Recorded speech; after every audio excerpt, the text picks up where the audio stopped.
everyone. Welcome back to the treehouse. It has been a while since we've been up here, but Spencer and I wanted to stop by and say we hope that you have had a very happy holiday season thus far. Before we start our slightly belated Christmas discussion, there are a few pieces of housekeeping we wanted to address. First, you may notice some, shall we say, audio issues throughout this episode. As we will mention here in a bit, we were not able to use our usual recording setup, so the quality of the audio is not what I might prefer. So I did want to apologize in advance for that. Hopefully we can get back to our regular setup soon. Also, during the conversation, I mention an article from The Guardian and mistakenly say that it was written by a writer named Roger Clark. That is incorrect. The article was in fact written by Kira Cochran and quotes a different piece of writing by Roger Clark, so I apologize for that error as well. With all of that out of the way, as always, you can look in our show notes for a list of resources and content warnings, and if you would like to connect with us or have suggestions for future episodes, you can find us on Blue Sky, Instagram, and Facebook at A Safe Place for Boys, or email us at asafeplaceforboys@gmail.com. As always, thank you so much for listening. Have a very safe and happy New Year, and enjoy the show. Well, so many of them don't make these big swing changes, which is weird. Like most adaptations are very, very similar. The 38 one is weird. I mean, Jack Frost is pretty inspired, but like it doesn't even have the same name, you know. So it's and really it's about a 1990s father who dies and comes back as a ghost inside of a snowman. Well, he's the ghost of. Well, you see, so the year that he's without a father, it's the ghost of Christmas past, and it's sad. And the year that he gets to spend with the snowman, it's the ghost of Christmas present. But then at the end, they hug and they get to see the real ghost of each other. And what they get to celebrate is the idea that the child will grow up as the ghost of Christmas future. Like he gets to spread that And that at what love point back are to they the world. making the pottery together? Pottery? That was a ghost joke. Oh, yeah. I've never seen. Yes, R.I.P. Swayze. God.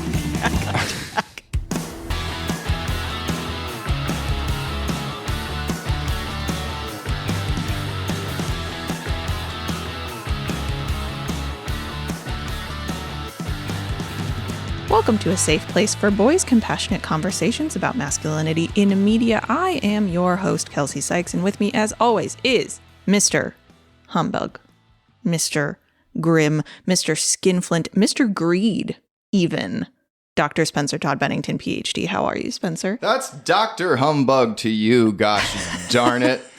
And if I had my way, every podcaster would be boiled in their own audio and buried with a stake of copper wire through their hearts. Wow. Gosh darn it. Yourself included? Happy holidays, everyone. Welcome to A Safe Place for Boys, where we welcome each and every one of you to a diverse holiday celebration by talking about the millennial classic starring Michael Keaton, Jack Frost, everyone. Nope, we're not doing that. We thought about doing that. And then it turns out that we've basically already talked about Jack Frost starring Michael Keaton, and it is called Mr. Mom. It's basically the same movie again, except now he's like a ghost inside of a snowman. It's a 90s version. It is a 90s version. It's the 90s. And also not particularly beloved by anyone other than us. Well, what are we, chopped liver? I mean, yeah, kind of a little bit. So we pivoted. We pivoted to a new story. By new, we mean very old. Potentially one of the oldest stories we have talked about so far, and that is Charles Dickens's The Epic of Gilgamesh.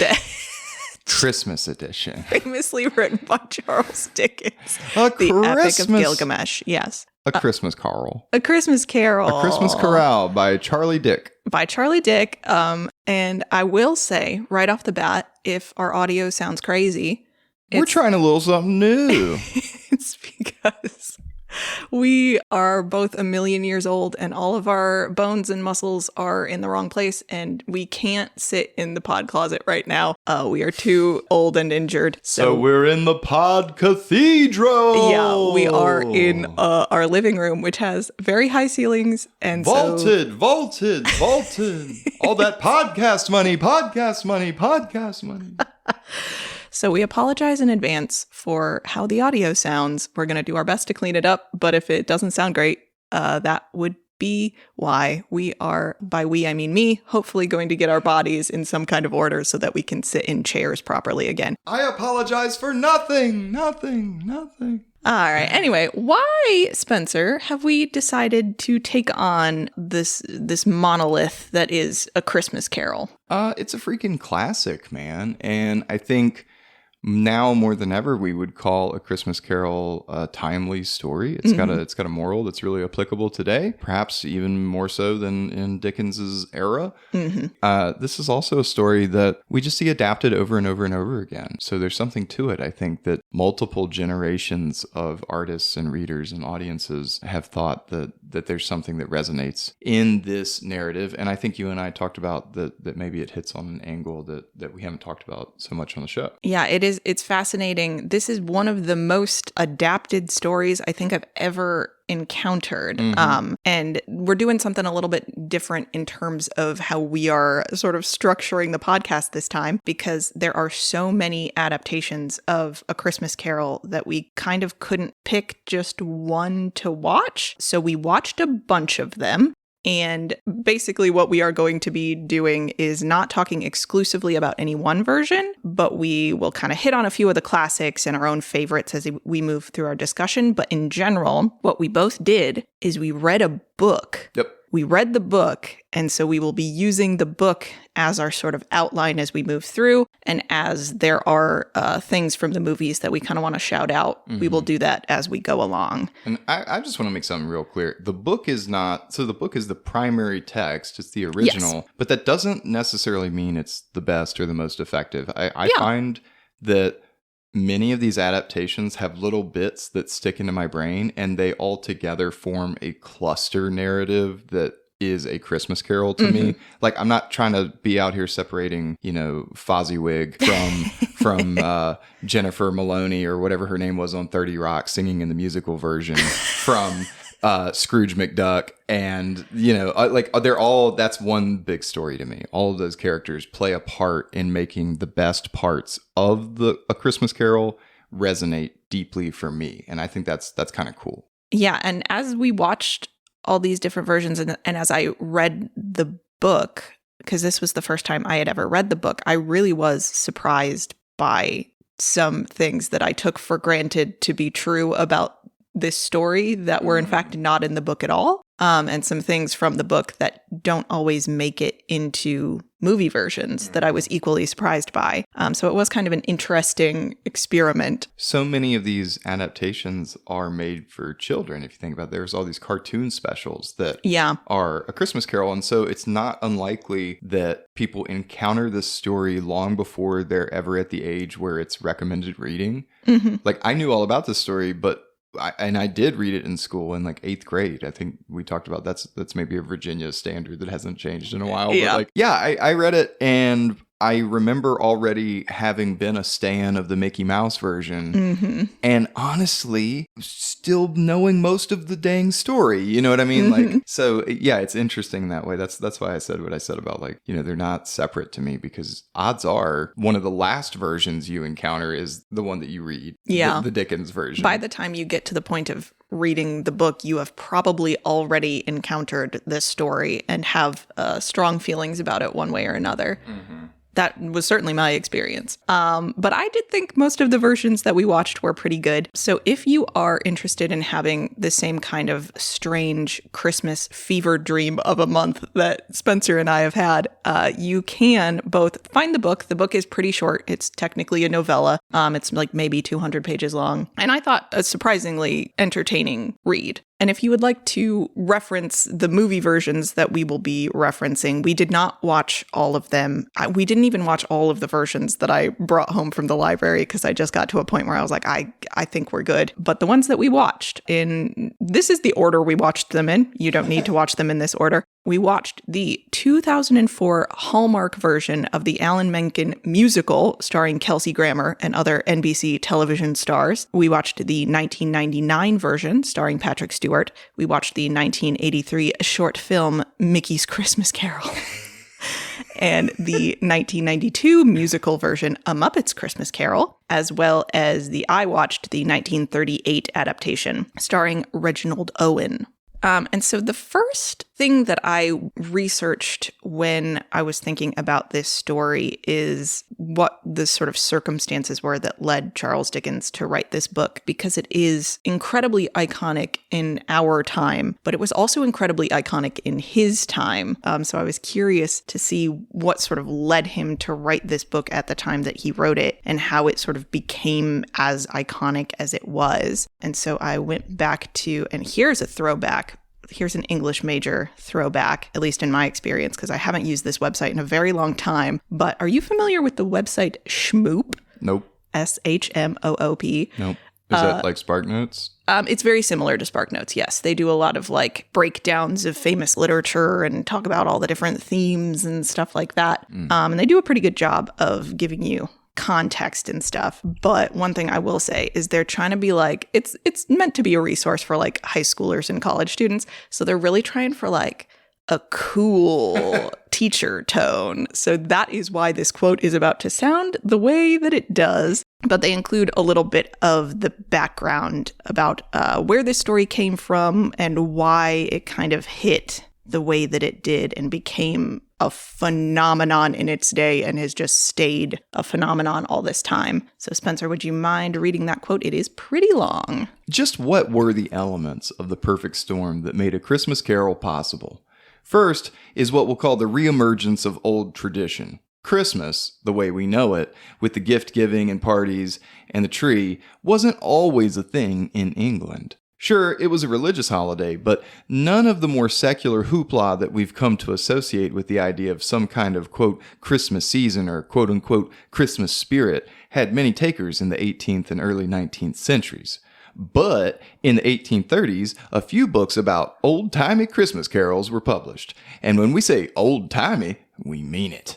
We're talking Middle Ages here, folks. And then, to cap things off, in 1841, Queen Victoria married her German boyfriend, we mean Prince Albert, who had grown up with Christmas trees and brought that tradition over to Buckingham Palace with him. Not only that, but the Queen and Prince sent out the first ever Christmas card in 1843. So yeah, the time was totally ripe for all things Christmas. Second is what we'll call artistic context. For one thing, Charles Dickens really needed a hit since his last novel, Martin Chuzzlewit. Fucking, I got a PhD in this shit. I've never heard of that. Well, you never heard of Martin Chuzzlewit? No, and apparently because it totally bombed. Nobody read it. Totally bombed. For another thing, A Christmas Carol's general plot outline of a miserable old guy who gets a life mulligan was something Dickens had already made up for a tiny subplot of the hilarious The Pickwick Papers. So all he had to do was reorient the thing and combine it with another one of his old ideas, a piece from his Sketches by Boz, which emphasized the idea that Christmas is the season when not necessarily religiously motivated generosity and kindness could make the world a happier place. Finally, and most importantly, there's what we'll call philosophical opportunism. One major way that 19th century England was different from 21st century America, well, besides all the other really major ways, was that it was not a welfare state. That means that there was pretty much no social safety net for the poor, the sick, the disabled, and anyone else who nowadays is able to get some government assistance to get along in life. So, if you couldn't support yourself all the way, you were out on the street with nothing to keep you alive and no one to care about you. Who had it the worst? Arguably poor kids. No schools, no food, no medical care, no labor or exploitation laws, all meant that the best possible scenario would be very hard physical labor, like in a mine. In 1843, Parliament came out with a report on the way the Industrial Revolution was affecting kids, with the catchy title, Second Report of the Children's Employment Commission. Dickens read the heck out of that thing, spent a few months touring factories and mines in the north of England, and planned to come out with a moralizing essay about the horrors he saw. Then he realized something. You know what people like better than moralizing essays? Almost anything, including stories about ghosts. Whoa! And Christmas, and happy endings. So he whipped up a little haunted house number where a miserly old man who's given up on connecting with other humans gets a chance to turn his life around after a couple of ghosts show him the past, present, and potential future. Et voila! A Christmas Carol. Jam-packed with a ton of Dickens ideas about how we need to empathize with the poor and give as generously as possible to those worse off than us. This weird mashup of touchy-feely melodrama and straight-up horror quickly turned into the runaway bestseller we all know and love. Yeah. That's sort of the history of the thing. I think anybody who's read any Charles Dickens can kind of tell you that he's just going to keep on circling back to the idea of these workhouses are bad. It's really bad to send people there. He's going to keep working that in every place he can. He was a pretty politically motivated writer. Sucks to be poor. Hey guys, sucks to be poor. That's the sound of every new Dickens novel dropping. Yeah. Yo, it sucks to be poor. Hey, guess what? It still sucks to be poor. Sucks to be poor, the sequel. It sucks to be poor, but now there's ghosts. Yeah, and I do think throw some ghosts in there. Always good writing advice. If you want people to pay attention to your shit, put a ghost in there. Why not? So yeah, that's sort of how it got to where it was. It sold like crazy, was a very popular, and this is just kind of a side note of the Christmas Carol legacy, but apparently people sort of credit the fact that he was like, you know what, it's getting towards December, I gotta write a Christmas themed thing to put out in my magazines and so forth, and people liked that enough that the sort of quote unquote Christmas episode became a thing. That, you know, these periodicals where, you know, you would have a sort of an ongoing story that's being published, you know, a week at a time or a month at a time or whatever. Once it got to December, they'd be like, oh, what are these characters doing at Christmas? Which is sort of thought to be how we ended up with that as a sort of model for our modern television shows that all have holiday specials now. That is a thing that, at least in part, attributed to Charles Dickens and A Christmas Carol. All right, so before we begin talking through the actual story here, I have two questions that I don't necessarily want to try to answer right now. We'll try to answer them at the end, but I feel like this is a very familiar plot to a lot of people. So I want us to kind of keep in the back of our mind these questions. Number one, which of the sort of ghosts or the encounters that happens over the course of this story do you think would impact you the most if you were to encounter the sort of equivalent of it in your own life? And number two, which one do you think impacts Scrooge the most? And this is another thing where, like, I think depending on the version, they try to make an argument for which of these they think would impact this character the most. And I don't know that it is sort of supported by the text a lot of the time. I think people maybe try to prolong certain tendencies of his much, much longer than the book does. Right off the top of my dome, and then I want to see if this changes after we have our conversation. Sure. For me, question number one, what would affect me the most, I think would be the Ghost of Christmas Present. And then for Scrooge, I think all my favorite versions of this, the Ghost of Christmas Past, is who does the heavy lifting. That's my initial thing, and I'm curious to see after we talk if change my freaking mind.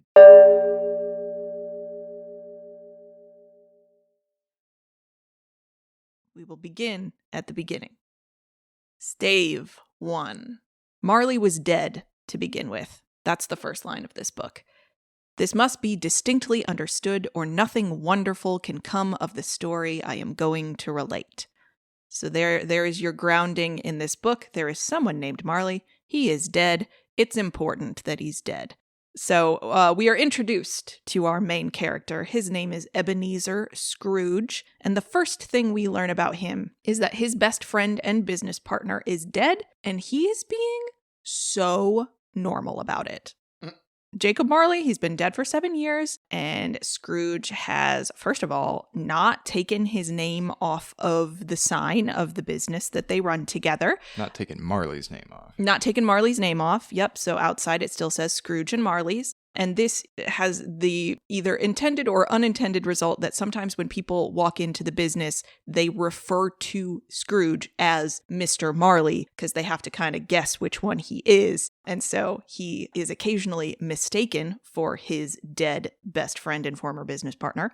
He also, as we will learn shortly, lives alone in Jacob Marley's old apartment, which, could mean nothing in particular about the nature of that relationship. No, why? I mean, look, it's just a way to save money, and that's what Scrooge is all about. Yeah, of course. I mean, why go house hunting on your own? I mean, the story doesn't tell us if Scrooge lived with Marley before Marley died or moved into Marley's apartment after he died, which would maybe change our understanding of that a little bit. But what we know for a fact is that people often mistake Scrooge for Marley, and he lets them, and also he lives in Marley's old house. Again, normal and fine and good and healthy and what you do when your best friend and business partner dies. I think we can all agree on that. So that's the first thing we learn about Scrooge. The second thing that we learn about Scrooge is that he sucks, at least according to the narrator. And we'll talk a little bit later about what's going on with the narration in this story. But this guy hates Scrooge. So this is how in the first couple of pages we get a description of Scrooge. It says, "Oh, but he was a tight-fisted hand at the grindstone, Scrooge, a squeezing, wrenching, grasping, scraping, clutching, covetous old sinner, hard and sharp as flint, from which no steel had ever struck out generous fire, secret and self-contained and solitary as an oyster. The cold within him froze his old features, nipped his pointed nose, shriveled his cheek, stiffened his gait, made his eyes red, his thin lips blue, and spoke out shrewdly in his grating voice. A frosty rime was on his head and on his eyebrows and his wiry chin. He carried his own low temperature always about with him. He iced his office in the dog days and didn't thaw it 1 degree at Christmas." Because, the third thing about Scrooge is that this motherfucker hates Christmas.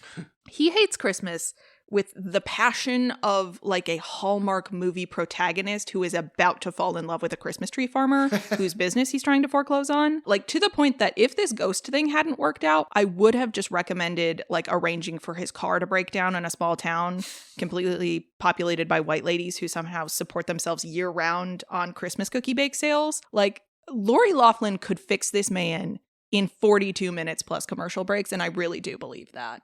You don't know who Lori Loughlin is, do you? All I know is that some of our dedicated Hallmark lovers might take great offense to the tone that you're taking about the magic of a Hallmark Christmas. I have respect for Lori Loughlin and her good work on When Calls the Heart, even though they refuse to do anyone's hair in a period-appropriate style.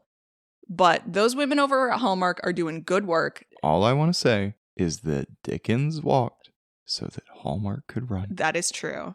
That is true. Okay. No, you're right. You're All right. So put some gosh darn respect on his name. The story itself starts on one Christmas Eve, where Scrooge is sitting in his counting house, which is this sort of archaic term for just like a money lender. He's a middleman. He manages people's money for them. He's a loan shark. Yeah, essentially. He's a usurer for you Bible heads out there. Yeah. In some movie versions, he is also a landlord, particularly in the Muppet version, where, he's a slumlord in addition to other things, and it's particularly bad for mouses. Mices? Yeah. Mises. Yeah. Particularly bad. Basically, every version of Scrooge is a guy who is evil with other people's money. Well, and a lot, even if he's not a landlord, it seems to be that people are putting up their homes as collateral for debts, and then as soon as they can't pay, he tosses them out. Like, it's foreclosure season in December. Yeah, which one was that? The Muppets one? I think that's the Muppets one. Yeah, that one. God, that's what I meant by like they even added little elements of Scrooge to just make him extra kind of like cartoonishly evil. Yeah. And it's like, fuck you, dude. Yeah. So Christmas Eve, Scrooge is sitting around in his counting house, and people, gosh, wouldn't you know it, they just keep coming and bothering him, which is annoying to him because he's very busy at his job, which consists of watching his assistant Bob to make sure that greedy motherfucker doesn't put more than one piece of coal on the fire. That's mostly what Scrooge does at work. One is generous. Yeah, that's what does he even need one for? Yeah. What a luxury. Yeah, mostly we see Bob warming his hands over a single candle because it's so cold in the office. Trying to. The original text is like, and then he realized he didn't have the imagination for that. He kind of gave up. Yeah, he was like, so sad. Maybe a more imaginative person could imagine that a candle would be enough to actually warm your hands on, but poor Bob can't make it work. So the first person who comes to bother Scrooge is his nephew. Two things about his nephew. First, the narrator won't tell us his name until like halfway through this book for some reason. The first half of the book, he's just referred to as Scrooge's nephew. The second thing that the narrator does want to make sure you know is that this nephew is hot. Uncle Ebenezer! I am a dandy and delicious in every version except maybe one, and you should love me because I am the spirit of Christmas. Come to my party. It's crazy. So the exact quote that they used to describe this nephew is, he had so heated himself with rapid walking in the fog and the frost, this nephew of Scrooge's, that he was all in a glow. His face was ruddy and handsome, his eyes sparkled, and his breath smoked again. This man's a regular adult George Bailey. Damn. He's pretty hot good looking. Santa. He's a hot Santa. Hot Santa. Yeah, so Fred, extremely good looking. We don't know his name is Fred yet. I know his name is Fred. We all know. Yeah. He comes in and he's here to wish his uncle a Merry Christmas. Isn't that nice? That's nice. It's nice. Not according to Scrooge. Scrooge doesn't think it's nice. What does Scrooge call Christmas? Humbug! It's a humbug. And you know what? A thing we should look up right now that I didn't look up before? What the fuck is a humbug? Fraud or nonsense. Yeah, a person or object that behaves in a deceptive or dishonest way. Oh, sure. And that lines up with his quote of like a poor excuse to pick a man's pocket every 25th of December. Yes. It's not really about generosity. It's about cheating people out of their time and money. And yes. That's interesting, though, because what a good word to show in a single word Scrooge's worldview, to call Christmas a humbug, like a fraud. Like, what a weird. Yeah. I mean, it's true that, well, anyway, talk about alienating our audiences, but it is true. Like, if you know anything about biblical history, we know that like the religious reasons for celebrating Christmas in December don't make any sense. Like, Jesus of Nazareth was not born in December. That date was chosen because it replaces a pagan holiday. St. Nicholas sort of was a Christian idea, but then got lumped up with baby Jesus somehow. And now it's like Santa, Scooby-Doo, Elvis decorations, you know, like you know, it's like highly, but anyway, so point is like, yeah, he's kind of right. Like, you know, Christmas is a bit of a humbug. I guess this would have been the beginning of commercialized Christmas. Yeah. I mean, the gift giving is, you know, you can attach that to like the baby Jesus scene, you know, the Magi, the gift of the Magi. But like people just go nuts. Like as soon as it becomes corporate Christmas, then you're screwed. Yeah. Well, and I don't know that is what is being advocated for in this story. It's not. They're more talking about if you have wealth to share, this is a time to do it, not like buy your kids 12,000 Xboxes or you're a bad parent. Well, and that's why Scrooge is so hyperbolic, because it's like, but exactly. Any amount of wealth sharing, no, you're a communist. No, you need to be stabbed and drawn and quartered. Like, get out of here. Exactly. And that is kind of the tone of this conversation between Scrooge and his nephew, where he's saying, you know, Christmas is a time for paying bills with no money, a time for finding yourself a year older and not an hour richer, where it's not so much that he is specifically against the idea of giving money. It's that like the whole world is going to shut down for a day and that's going to cost me money. Mm-hmm. And that is as egregious to him as anything else. It's a cheat. It's a fraud. Yeah. Anything that does not make Scrooge money is inherently foolish and inherently a waste of time. To which his nephew responds with the thesis of the story. Spencer, would you like to read this quote? There are many things from which I might have derived good, by which I have not profited, I dare say, returned the nephew, Christmas among the rest. But I am sure I have always thought of Christmas time, when it has come round, apart from the veneration due to its sacred name and origin, if anything belonging to it can be apart from that, as a good time, a kind, forgiving, charitable, pleasant time. The only time I know of in the long calendar of the year, when men and women seem by one consent to open their shut-up hearts freely, and to think of people below them as if they really were fellow passengers to the grave, and not another race of creatures bound on other journeys. And therefore, uncle, though it has never put a scrap of gold or silver in my pocket, I believe that it has done me good, and will do me good, and I say, God bless it. Thank you. That in the background is Bob Cratchit literally applauding. Now tell me I should run for Parliament. How dare you step on my joke? In response to this little speech, Scrooge tells him that he should run for Parliament.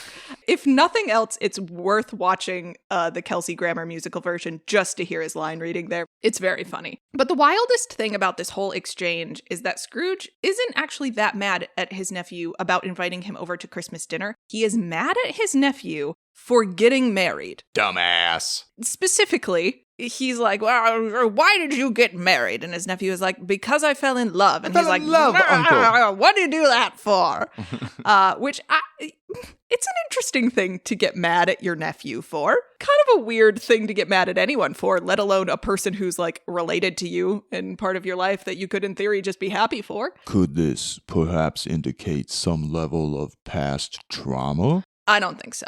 I don't think that's possible. You and I already know about Scrooge's history, as most people You know about Scrooge. But at this point in the story, if, you were reading this for the very first time back in 18 whatever, and you didn't know anything else about this story, what do you think you would make of this scene of Scrooge being so against his nephew marrying for love?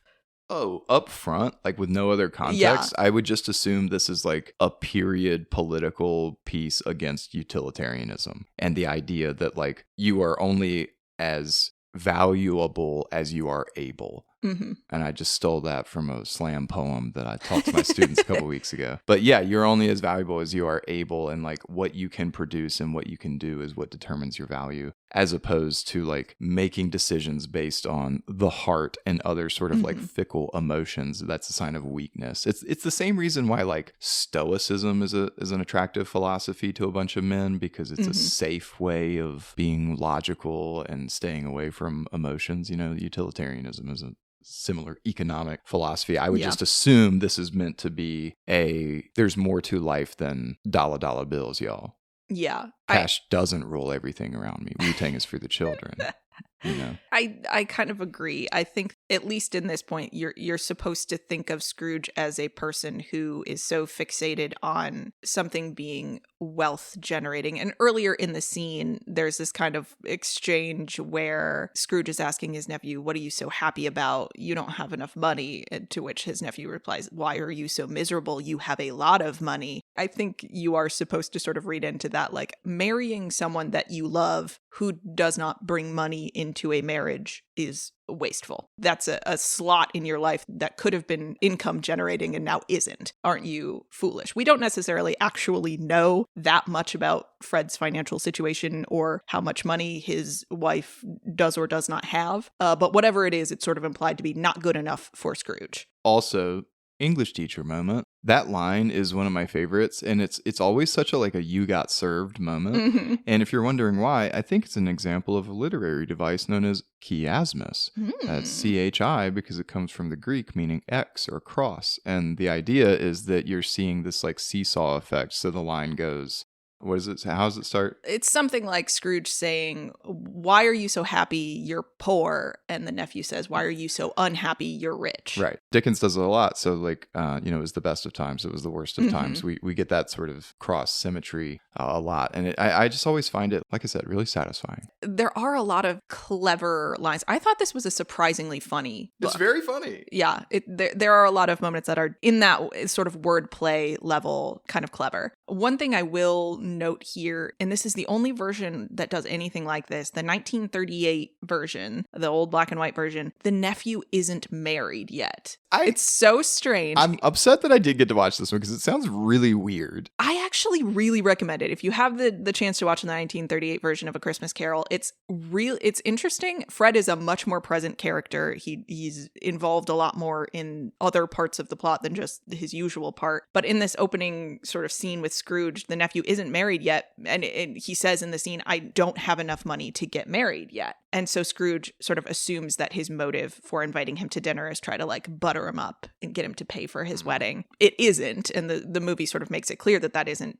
what Fred is trying to do. But at least that's an interesting change to make Scrooge seem a little bit more reasonable than he seems in the original story, because, you know, that could be like, oh, people who have a lot of money, their relatives come out of the woodwork and try to get money from them, blah, blah, blah. That's like an actual thing that happens, as opposed to the more powerful thing I think is in the actual story, which is this old man hates love. Yeah. What has to happen to a person for them to be against the idea of love? So that's kind of a strange weak point in the older version, to take that sort of strangeness out of that immediate interaction and replace it with a more grounded but less interesting thing. Yeah. Oh, okay. I hear what you're saying now, because I think what we find out later about the original, I like it better. I like the idea that it's weird at first. Oh, yeah. Yeah. I like that there's a discomfort of like, why would you be mad at a family member for marrying someone they love? That's so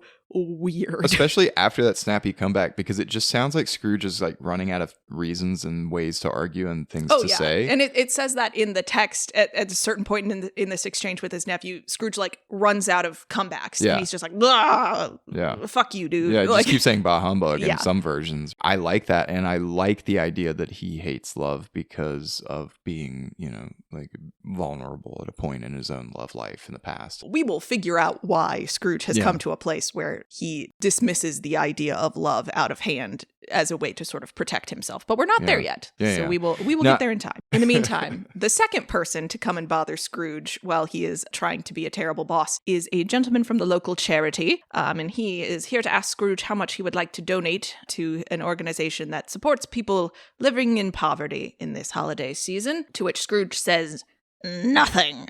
Nothing. Oh, you wish to remain anonymous? No, I wish to be left alone, which is another sort of kind of cute wordplay moment. Yeah. Being a little cute.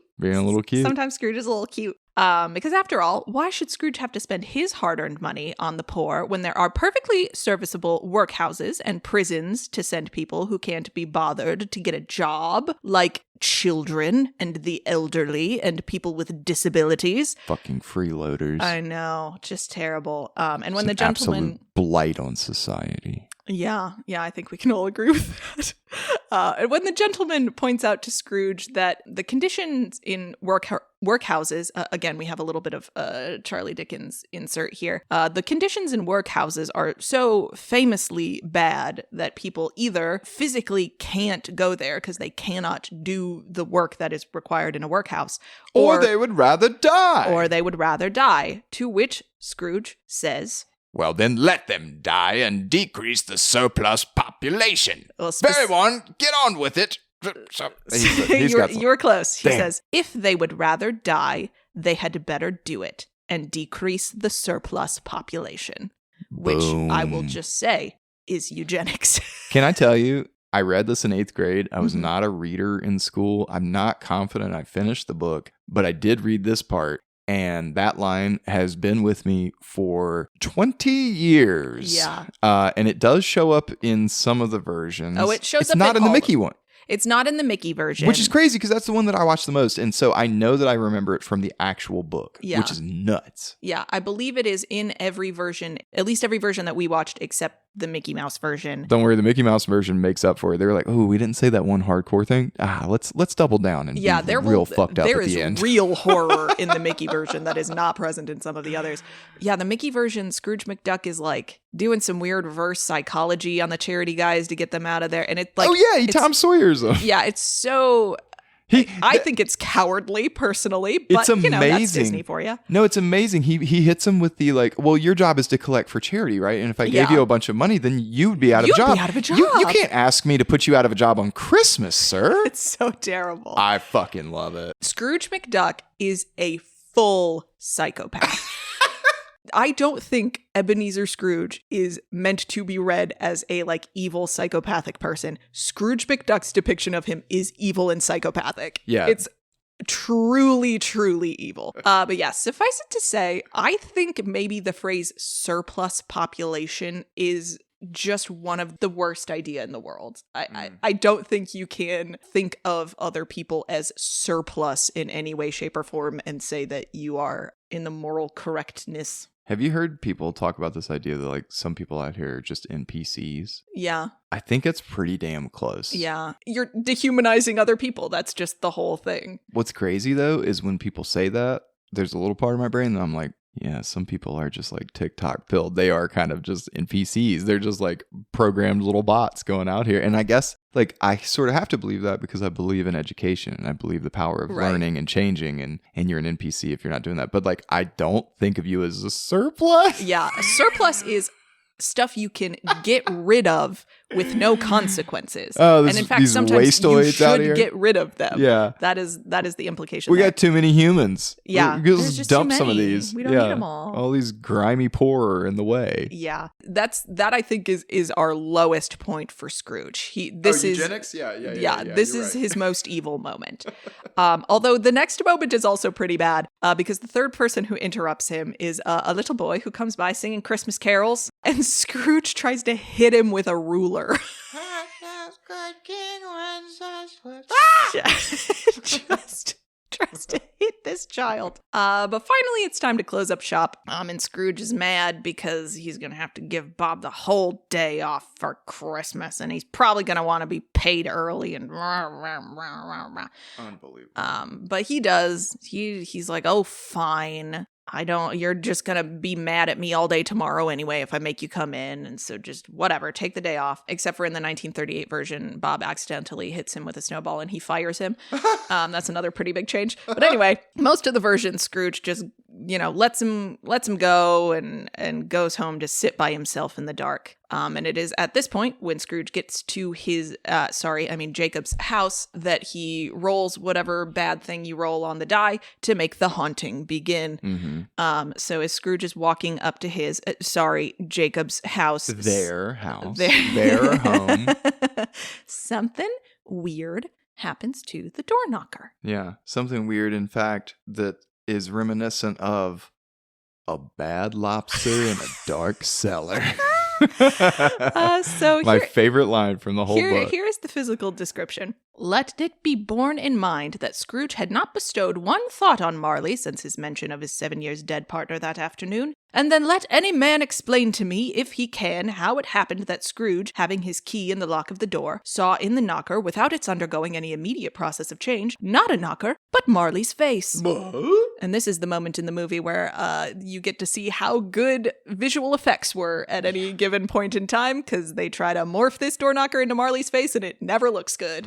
But that's okay. They're doing their best. There is a description here that Spencer really likes because it is sort of faintly glowing in the dark, and that's why Scrooge notices it. And the book says that it is glowing like a bad lobster in a dark cellar, which it turns out is an actual thing. When certain types of like shellfish start to rot, they become sort of like the byproduct of that glows in the dark. And so if you had rotting shellfish in your cellar, you'd be able to see them glowing in the dark. And that is the level on which this door knocker is glowing. The more you know. Yeah. You didn't know you were going to get such a literary analysis today, but you're learning a lot about history and science. Yeah. So that's pretty spooky, right? Yeah. Ooh, it spooky lobster. Scrooge a little. Spooky glowing lobster knob. Ooh. But he shakes it off and he goes inside to eat his gruel in the dark or whatever it is he's doing. Because unlike some other rich assholes of media and the real world, Scrooge believes very strongly in making money at every opportunity, but he does not believe in spending it. So he's living in this sort of cold, poorly lit house all by himself. He's eating his plain porridge by a barely lit fire, even though he could very easily afford to live in luxury. And why does he do that? It kind of depends on which version of the story you ask, but one thing that the book tells us at this point is, quote, "Darkness is cheap, and Scrooge liked it." So he prefers his cold and his darkness. So maybe it is appropriate that he should be approached yet again by a spirit from beyond the grave. And one way that it sort of signals to us that that is about to happen is all of the bells in the house start ringing, and Scrooge hears this sort of heavy metallic clanking sound downstairs as if someone is dragging heavy chains behind them, which Scrooge himself notes at this point, even as early as the Victorian period, is already kind of a haunted house cliche. Like, oh, wow, you're a ghost and you're dragging chains. Wow, groundbreaking. So this, according to an article I found by an author named Roger Clark, ghost stories are kind of having a moment in the Victorian era. So Scrooge himself would probably have heard some of these like haunted house stories and know that the idea of like, oh, a ghost in chains is kind of a stereotype even by this point. And part of the reason that ghost stories became as popular as they were specifically in the Victorian era is mostly thanks to the sort of economic and technological advancements that were happening at that time. The popularity of ghost stories was strongly related to economic changes. The Industrial Revolution had led people to migrate from rural villages into towns and cities and created a new middle class. They moved into houses that often had servants, says Clark, many taken on around October or November when the nights were drawing in early, and new staff found themselves, quote, in a completely foreign house, seeing things everywhere, jumping at every creak. Ruth Robbins, professor of English literature, says servants were, quote, expected to be seen and not heard. Actually, probably not even seen, to be honest. If you go to a stately home like Harewood House, you see the concealed doorways and servants' corridors. You would actually have people popping in and out without you really knowing they were there, which could be quite a freaky experience. You've got these ghostly figures who actually inhabit the house, end quote. Lighting was often provided by gas lamps, which have also been implicated in the rise of the ghost story. The carbon monoxide they emitted could provoke hallucinations. Damn, I guess that would cause some ghosts to show up, huh? And there were a preponderance of people encountering ghosts in their daily life come the middle of the century. In 1848, the young Fox sisters of New York heard a series of tappings, a spirit apparently communicating with them through code, and their story spread quickly. The vogue for spiritualism was underway. Spiritualists believed spirits residing in the afterlife were potentially able to commune with the living, and they set up seances to enable this. Yeah, so that's kind of an image of this era, particularly in the US, was people inspired largely by the Fox sisters, having parties at their house where, you're sitting around in a circle and people are tapping underneath the table to freak each other out. Or maybe actually talking to ghosts, probably not. But I think most of it has been exposed as hoaxes, but it was something that people were sort of in a mind to believe at the time. In any case, Scrooge's suspicion is correct. So he hears his cellar door fly open, and there's this clanking of chains coming up the stairs closer and closer, and this phantom figure passes through his closed bedroom door and into the room with him. And boy, howdy, it looks an awful lot like his former partner, Jacob Marley, all wrapped up in chains and dragging these big heavy cash boxes behind him, but looking a little bit more transparent than he had the last time Scrooge saw him. And Scrooge is sort of initially unable to believe his eyes, right? So he asks this mysterious figure what he wants from him. And the ghost replies, much, in Marley's unmistakable voice, apparently. This scene is also kind of funny because there's this weird Victorian manners thing that's happening where Scrooge is like, can you sit? And Marley's like, yes. And he's like, oh, well, please have a seat. And there's just awkward, like, shuffling around of like, do I be polite to this weird phantom figure? Like, what should I be doing? Well, Scrooge is like, I didn't want to be impolite, but I also didn't want to be impolite by asking you to have a seat and then realizing that ghosts couldn't sit. Yeah. Yeah. How are you supposed to politely accommodate a ghost? And Scrooge is sort of explaining that he doesn't believe this figure is actually Marley because, of course, it is well known that rich food can make you hallucinate ghosts. And he says this, his very funny line, there's more of gravy than of grave about you, whatever you are, which is funny enough that in the text, Scrooge is like, damn, that was pretty funny. Yeah. I'm not usually that funny. Yeah. That was pretty good. I must be really freaked out if I'm coming up with clever quips on the spot. I was going to say, the narrator tells us he's like never witty, and he's trying to be because he's so nervous and actually scared. There's more gravy than the grave about you. Yeah. Thanks, Kelsey Grammer. It's really good. And eventually Marley gets kind of tired of this nonsense and just starts screaming and shaking his chains at him. And then Scrooge is sort of forced to admit that he believes the ghost really is Marley and starts asking why he's here. And here we get another thesis statement from Chuck. So Marley says, "It is required of every man that the spirit within him should walk abroad among his fellow men and travel far and wide, and if that spirit does not go forth in life, it is condemned to do so after death. It is doomed to wander through the world and witness what it cannot share, but might have shared on earth and turned to happiness." Which is like a particular sort of torment, I think. This idea that you will have to spend your afterlife looking in on people whose suffering you can't do anything about and carrying these physical reminders of the resource you had that you could have used to prevent this suffering. Almost every version shows us this like nameless rich dude ghost looming over this single mother and child like in the street. Oh yeah, about that's to freeze to death. The like, Patrick Stewart version. Yeah. There are like from different eras too. There are all these like old timey, even by those standards, old timey looking ghosts who are all sort of hovering around this clearly like homeless mother and child and like trying to give them money, but they can't because it's ghost money. This shit's terrible. Yeah, it's really sad. It's an awful fate. And Marley also explains in the scene that he made the chain that he is wearing himself. I forged these chains in life, Ebenezer. And he's like, and you should recognize these because you are making similar chains yourself. But of course, Scrooge's are even longer. Even longer. Remember when we foreclosed on that orphanage?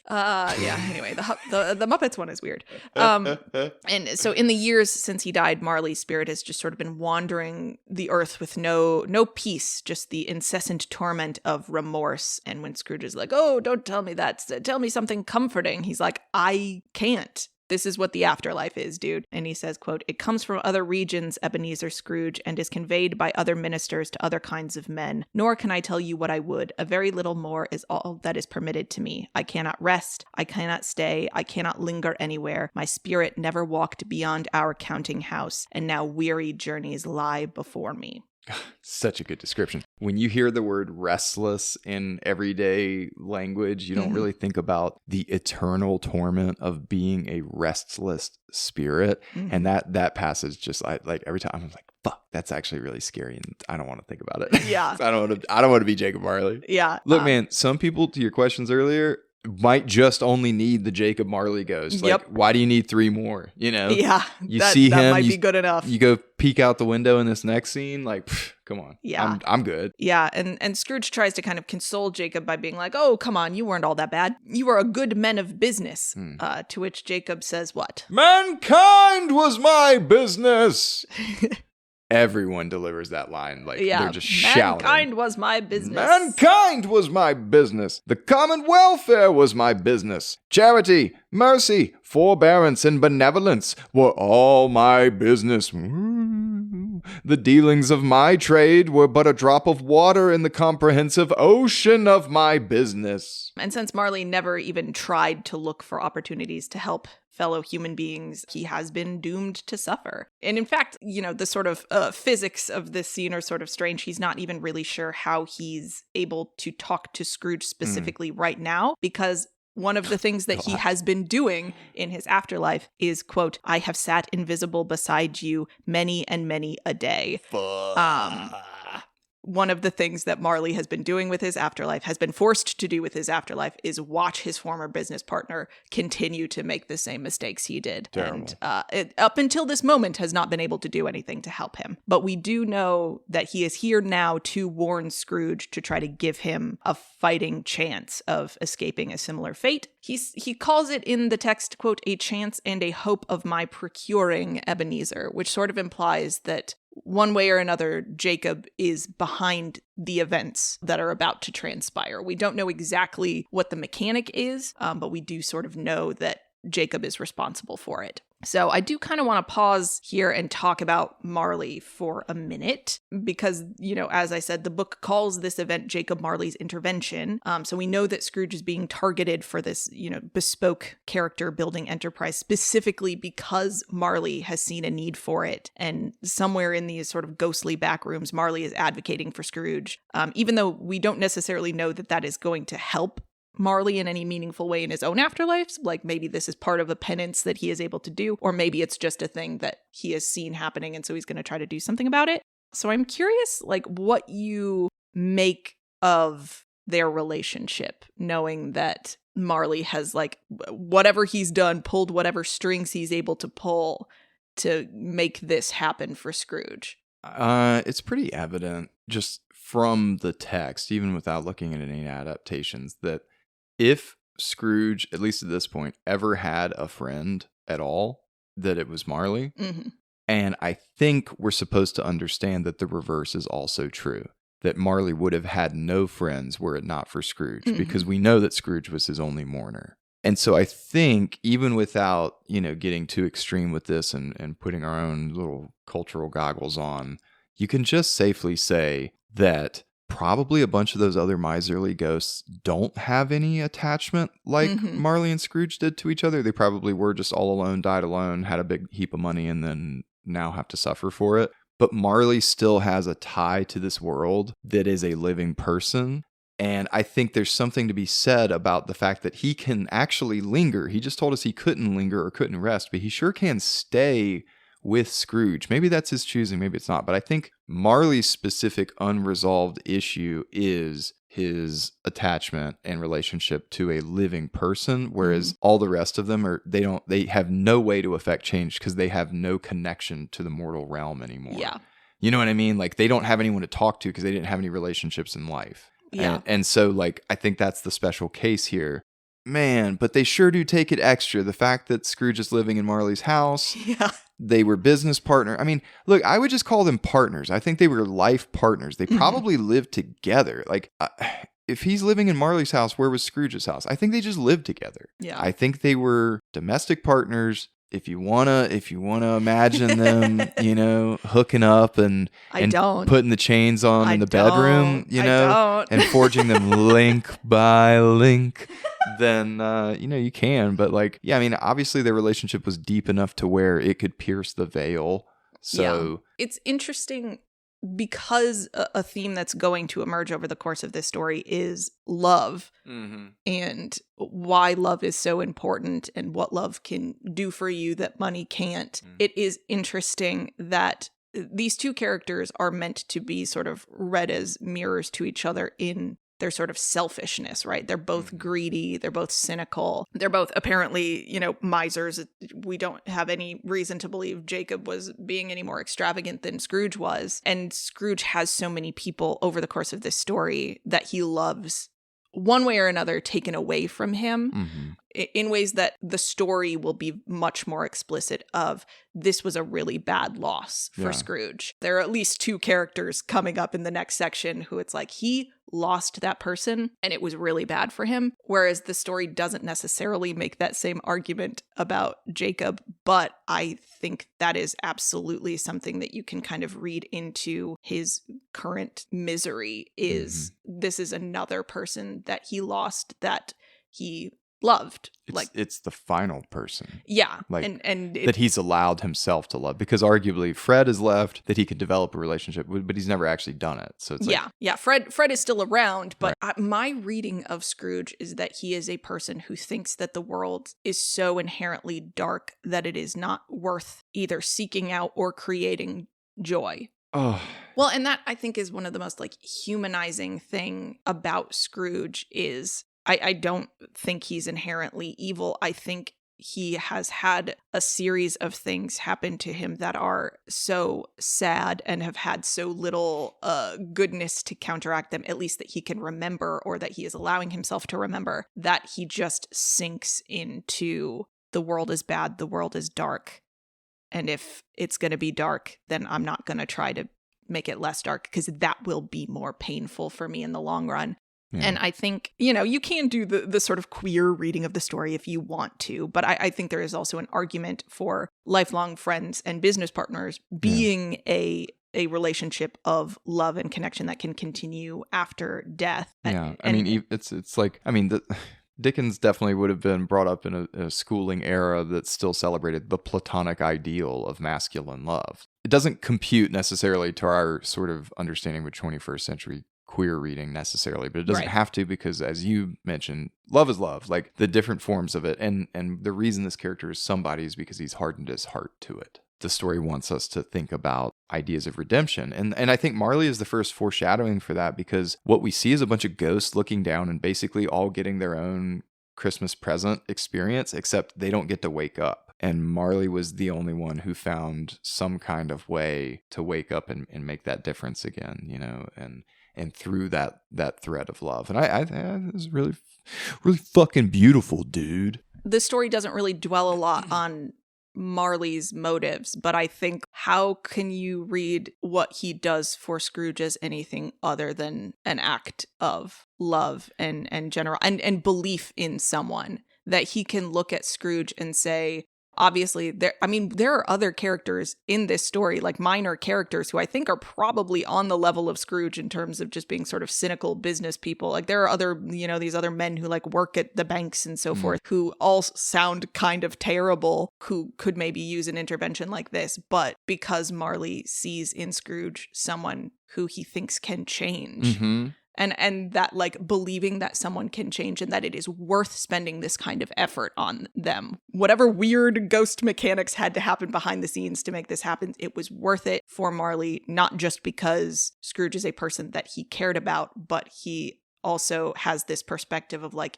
if we talk to this guy and we give him a perspective shift, I think he can become a better person. And Marley and Scrooge's relationship is so old. Yeah. That even if it's uncertain if Scrooge can change back, Marley at least knows that Scrooge once was a different person. Yes. That was open to love. So Marley has that going for him. Also, the queer reading is so easy because this is basically the same ending as like what happened to Patroclus and Achilles in Song of Achilles. Like, I mean, the depictions of ghosts in Dickens are these very much like ancient Greek shade lingering types, especially in stories like Antigone, like when the body can't be buried or whatever, they have to, they're anchored here, the unfinished business idea. And like, God, that idea of just like being around your lover, like just like the one person you love more than anyone, and you can't talk to them, you see them, and you're like, ugh! Yeah. It's just one of those things that I got, and almost none of the movie versions really play this up. Like, he's really there in the movies to be kind of a spooky harbinger. He's generally speaking the scariest of the ghosts, aside from the very last one, at least in the movies, and they do some kind of creepy body horror stuff with him sometimes. But the Patrick Stewart version opens on Marley's funeral and makes a point of showing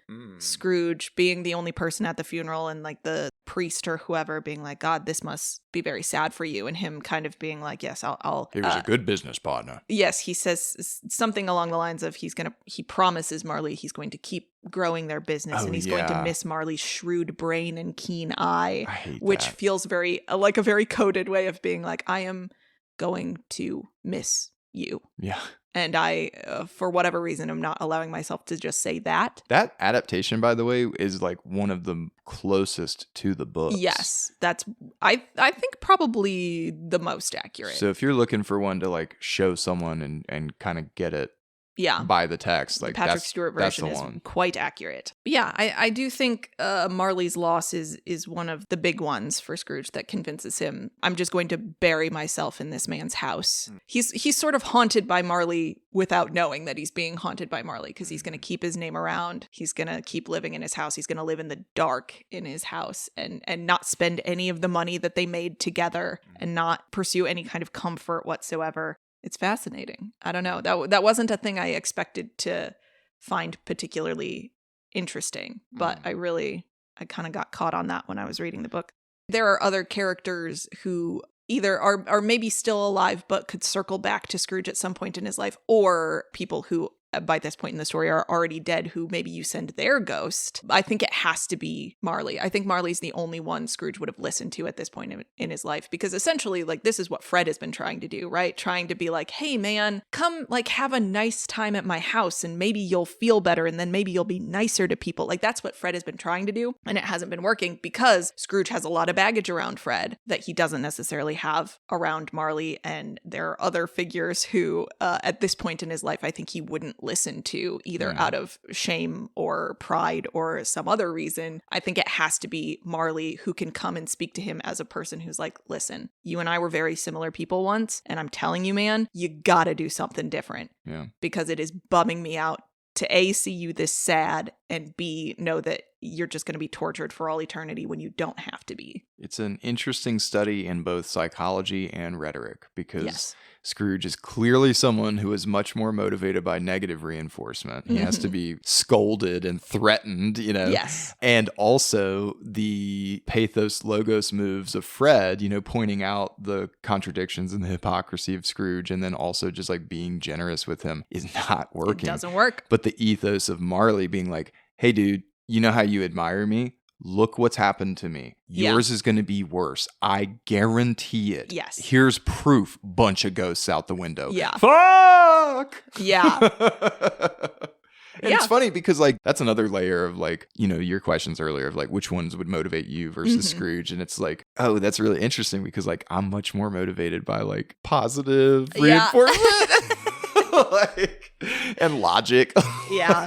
Yeah, I don't know. Definitive proof of afterlife conditions might work pretty well on me. I don't Yeah, that's know. what I'm saying. Why do you need more than Marley? Yeah. I mean, because you're set in your ways. Yeah. What else you got? But in any case, we all kind of know what Marley's message for Scrooge is from here on out. He says he's going to be visited by 3 ghosts who, in the book, does this like complicated nonsense with the time. next day with on it'll 2 be like a.m. and then one 3 will be at 1 a.m. a.m. the next day and 12 a.m. the next day. No, there are going to be 3 ghosts. They're going to come in 1, an 2, order. and 3. Fuck it. We're gonna do it all in one night. 3 meetings. Just deal with it. It's magic. It's like Santa. They're going to be there to try to convince him to stop being such a greedy fuck. And if he doesn't, Scrooge is going to end up like all the other ghosts who drag the evidence of their greed around them for all eternity. To this, Scrooge says, "Bah humbug," and falls asleep. Oh shit. End of stave 1. End of stave 1, motherfucker.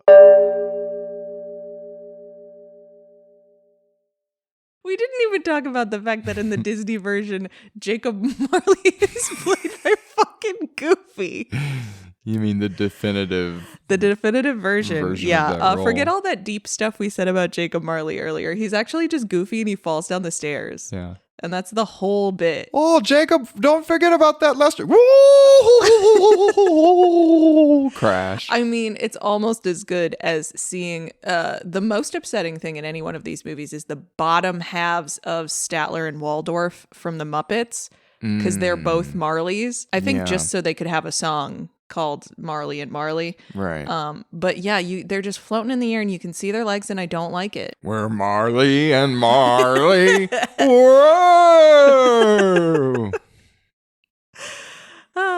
Yeah, so speaking of ghosts that sometimes movie versions take some liberties with, let's talk about Stave 2, the first of the 3 spirits. So Scrooge wakes up in the middle of the night at some strike of some bell, number of bells on a night, whatever. It doesn't matter. A bell rings. He wakes up to a bright light being put off by... The description of this ghost is crazy. It's kind of a tiny, shape-shifting old man child with really long arms and legs, the number of which change the longer that Scrooge is looking at him. This is how the book describes the ghost of Christmas past. And this man is dressed to the nines. This beautiful little old man baby twink is dressed in a white tunic with a, quote, lustrous belt, the sheen of which was beautiful, and a beam of light shooting out of the top of his head.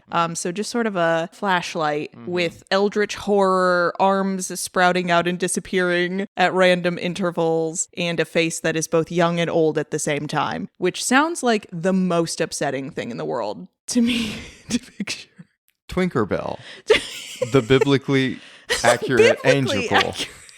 Because what's more Ghost of Christmas Past than Old Testament ass seraphim? And none of the other ghosts are shapeshifters in this way. I don't know why the Ghost of Christmas Past is, but that is how the book describes him, which is why in many of the movie versions, the Ghost of Christmas Past is just kind of a lady in a dress.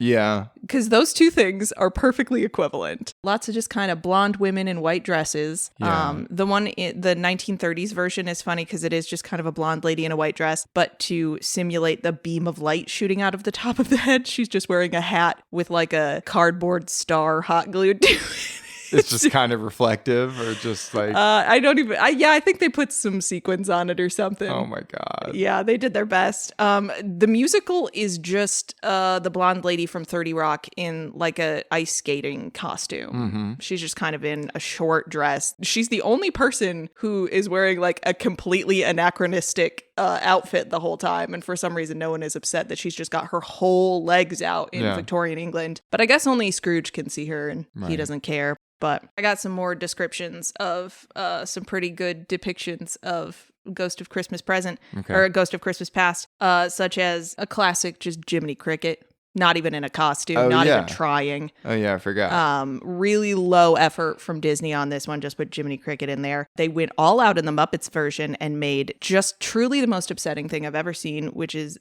just a weird floating baby doll girl. And she has just the worst voice. Come along, Ebenezer. Yeah. Don't like her. But if you look, like, the forehead area does look like old man. She does kind of have old man face. And I guess the gender is kind of indeterminate. It's extremely ambiguous, I thought. Unclear. I think that weird puppet specter thing is very reminiscent of, like, the David Bowie Labyrinth movie. A like little bit, yeah. Those puppets. Yeah. That's also Jim Henson, right? Yeah, that's the Henson Workshop for you, but I don't like looking at her or listening to her. No. And on the other end of the spectrum, we have the 1999 version where the ghost is the most accurate, meaning that he does look like if Liberace was one of the Italian Twilight vampires. I'm so glad you laughed at that because I spent a long time trying to remember the name of Liberace. I was like, who's the guy? This is the piano guy. That's kind of got like the Tin Man vibes. Yeah, he's clearly got silver. so much highlighter on his face. He's so shiny. Has just the crispiest flat ironed hair, head to toe white. He is wearing the belt. That is important. He is glowing. So 10 points to the Patrick Stewart version for truly putting a normal looking man in a nightmarish costume. Well, and again, to the realism and the verisimilitude between the adaptation and the text, he has the weird hat, so that he Ebenezer can be extinguished later. Right. I believe he's the only one who gets extinguished. Yeah, because they needed an exciting, tense way to build up to a commercial break. That's true. No! Flash to white. Yeah. Try Tide. It is funny which ones of these were clearly made to be shown on TV, which is both the musical version and the Patrick Stewart version, because they're both Hallmark movies. Yeah. And so they have like places in them where you're like, well, that was a commercial break. Okay. My family just had recorded the musical off of TV. Like they showed it on NBC or something at some point, and we just recorded it off the TV. And so it had the commercial breaks. So I'm very used to the musical having commercial breaks. And it's weird to get to like the big swell of emotion in the Ghost of Christmas Past song where she's like leading him across the sky and there's this big high note and it doesn't just cut to like, come on down to your local Kia dealership. Every time that doesn't happen, I'm like, oh, this is kind of missing something. But anyway, kids these days don't know about Do not speak of surplus until you know of Bob King Kia. We got cars, we gotta move out of here. Come on Way down. too many cars. Come on down to Sundance. That's a reference for you mid-Michigan folks. Is the Sundance people still out there with their horses? You could buy a car and ride a horse. You could also ride a car and maybe buy a horse. Way too many horses. Come buy our surplus. Oh, capitalism is good. Come on down to Spencer's Surplus Stash today. Okay. Now that we're thoroughly off the rails, that's just like the biggest discrepancy each time is like, what do they make this ghost look like? Because they pretty much everybody gets the other two ghosts pretty much right. It's just the Ghost of Christmas Past where they're like, what are you talking about, Chuck? What do you mean he just has different numbers of arms the longer you look at him? He's a monster. This is scary. It's so funny because like it's so easy with Ghost of Christmas Present. Big mirthy giant. Big guy, a lot of food. Christmas yet to come. Oh, scary. Grim Just Reaper. Scary Grim Reaper. Ghost of Christmas Past. Wild card. I guess Cthulhu? Ghost Muppet hot lady? Kind of a gay Cthulhu? Yeah. Is that a thing? Is that an aesthetic? Or just pretty woman? Do you have strong feelings about why these ghosts are represented the way they are in the original text? I mean, I think I understand why the next two are, and I feel like I know why the Ghost of Christmas Past is glowing, why light is the theme of this section and this ghost's aesthetic. Well, let's start with that. Don't know why he has so many arms and looks like both an old man and a little boy at the same time. I assumed it was because the Ghost of Christmas Past, by default, is the sort of opposite of Ghost of Christmas Present, where we see that one have the lifespan of a fly, because Christmas Present is literally a 24-hour period. Yeah. And Ghost of Christmas Past is trying all to of them. encompass a much, much longer span of time. Yeah. I feel like that is what it is trying to communicate, is that this is your childhood all the way up through, like in Scrooge's case, your end of your life, essentially. He's an old man by this point. So I think maybe it's supposed to be like this is representing all of that time, and the fact that he's glowing is like, I'm about to show you a time in your life when the light had not left your light. You didn't yet become obsessed with darkness. And I think maybe it's also supposed to be kind of a shock to his system for this to be the first one, where it's just sort of like, wake up. Well, all the more reason, I think, to sometimes just cast like a hot blonde lady. Yeah. Because there are no women to be seen until this opportunity. If you cast a woman, who better to embody this argument of like, you used to love, remember, see me, I'm a hot lady, you used to like the ladies, right? Ebenezer. Yeah. Well, and that's interesting because a theme that I think we'll probably talk about a bit more in the Christmas Present part is how much effort Scrooge has gone to not be reminded of things from his past, and that being like the way that wealth insulates him. But I do think a demographic of people that in his adult life he has really tried not to interface with is women. Mm-hmm. And I think that is maybe part of why he doesn't want to hang out with his nephew, because he's like, I'd have to hang out with your wife, and she's a lady, and it's hard for me to be around women because, gosh, I just kind of never figured out how to treat them well. That's interesting. That's my theory anyway. And it's like, you also have this interesting dynamic of like, clearly two of the ghosts are easy to gender. You make the first one this like amorphous Liberace Tin Man or whatever you call them. Or you make the last one agendered, like just non-human, just scary. Except some adaptations just make it a scary old woman. Well, one of them does. Most of them just are like, it's a cloak. That's true. It's a cloak with a hand sticking out of it, and that's all you're going to get from it. Or it's Pete. Or it's Pete. Before he became a nearly deadbeat dad. Yeah. God, we wish Pete was a deadbeat dad. God, we wish he was a dead as a doornail dad. Didn't he? That's how, that Disney didn't do it. That's what I tell you what. Pete, who we will talk about later. We've already talked about Disney's Pete. Go back and listen to the Goofy Movie episode, and we'll tell you everything we need to know about Pete. We are haunted by Disney's Pete. But anyway, all of this is to say that a big glowing ghost, or a little glowing ghost, shows up in Scrooge's bedroom and it says, "Hell, I'm here to help you." And Scrooge is like, being able to sleep through the night uninterrupted would have been better for me. So the ghost is like, okay, I'm here for your reclamation, which is an interesting word to use. That's from the OG text? That is from the OG text, yes. Because the other adaptations use words like salvation. Yes. Which is different. It is different. I like reclamation because, again, it's this idea that, like, you have not always been a lost cause. There was a point in time that you are doing everything in your power to not think about when you were a very different person. Guess what?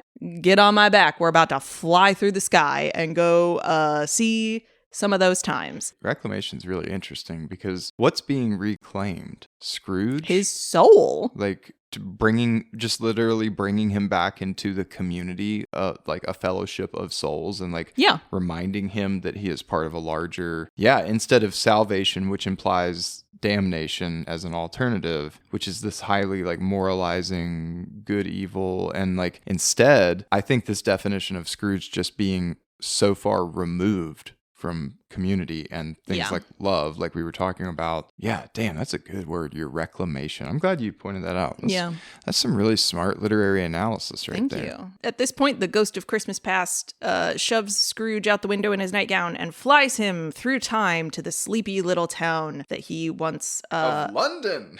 No. He flies over London to a small town that he once went to boarding school in. And this point in the book was one of the most shocking parts because so many movies try to play this as like Scrooge is resisting this intervention until the very last second, and he's not emotionally affected by any of it. In the book, Scrooge, hardened old miser that we spend all that time in the first chapter talking about how terrible he is, hasn't even fully interacted with anything yet, just sees like a couple of boys that he went to school with walk past him, and like a couple of the townspeople are like, "Oh, Merry Christmas," and he immediately begins to cry. Immediately. Like, he's been in the past for 4 seconds, and this man is already crying. There was no effort on the part of this ghost to make him do any reflecting whatsoever. His emotions are there.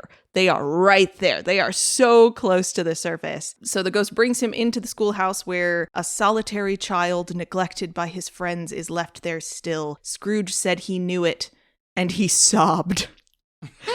Just full weeping. So we see little Scrooge. He's sitting by himself by the fire reading specifically fantasy books. Like he's talking about Robinson Crusoe and, you know, all these sort of adventure novels is what he used to sit by himself and read instead of going home for Christmas like all of the other kids. And seeing his own younger self sitting by himself all alone immediately prompts Scrooge to remember that boy who came to his door earlier singing the Christmas carols. And the ghost kind of sees him looking reflective and is like, "What's the matter?" And Scrooge says, "I should have liked to have given him something. That's all."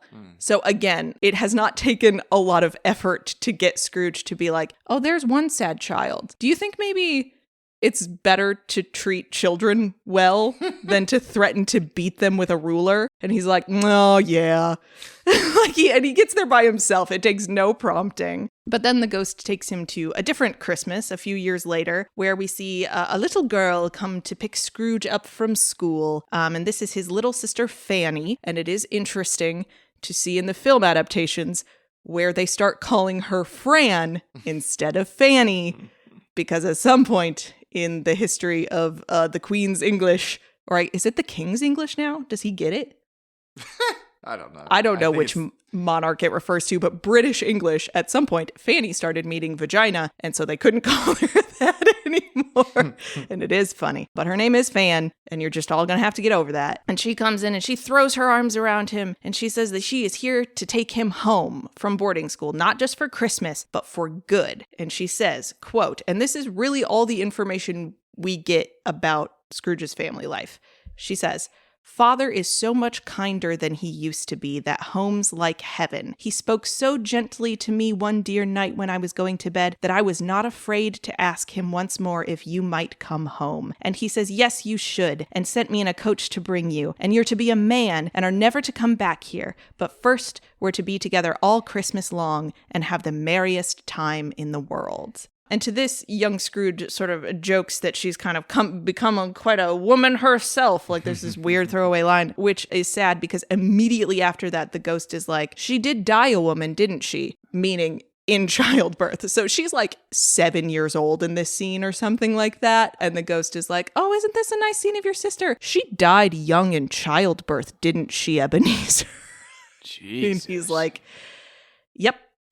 She sure did." Huh. So this is our first clue about why Scrooge maybe legitimately has trouble being around his nephew. But this is all we really learn about Scrooge's childhood. His father was cruel in some unspecified, undefined way, maybe abusive, but definitely seemed to have purposefully sent Scrooge away because he didn't want to be around him. We don't really know more than that. And Scrooge just kind of had to stay at home or stay at school by himself until another unspecified thing happened to his father. And then his sister, whom he clearly genuinely loved, managed to convince their father to let him come home. And then she died.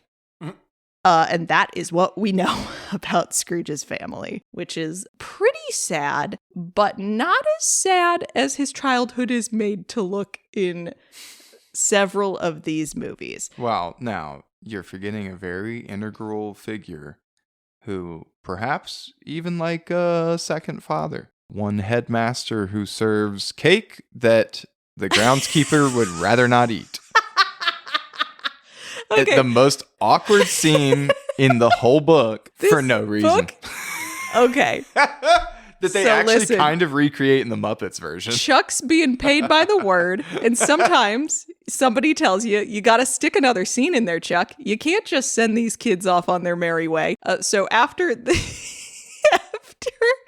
so there's this cute scene where Fanny is like, oh, I'm bringing you home. Our father's so much nicer now. We're going to be together for Christmas. Isn't that lovely? And then they just go and sit in another room with the headmaster of the school. And I guess they're like waiting for the coach to show up or something, or like filling out some paperwork. I don't know why they're It's just like- having a meeting with It's like him. Scrooge's discharge meeting or something. Yeah. He gets to leave school, and so the headmaster wants to give him his blessing, basically. And he serves them bad cake.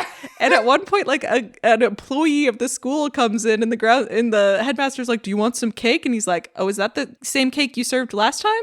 Nah, I'm good. Yeah. And then they leave, stupid. and that's the whole scene. And I don't know why it's there, but it is funny. Weirdly, not a lot of movies put that part in there, but a lot of them will kind of add a little extra spice to Scrooge's childhood. And how dramatic the spice is kind of depends on which version. Even the more accurate ones try to add in like a little something extra, at least to give some more like context about Scrooge's relationship with his father, because the book is so vague and strange. So in the Patrick Stewart version, he says that his father, quote, turned against him when his mother died, which is kind of like a ominous, I guess his mom protected him from his dad kind of thing. And in the 1938 version, there's this truly heartbreaking exchange between young Scrooge and one of his classmates where they're all leaving. They're like, "Are you going home?" And he was like, "Oh no, my father and I talked it over, and we decided it would be better for me to stay here at school and keep studying rather than going home and being frivolous. You know, Christmas is kind of for babies anyway."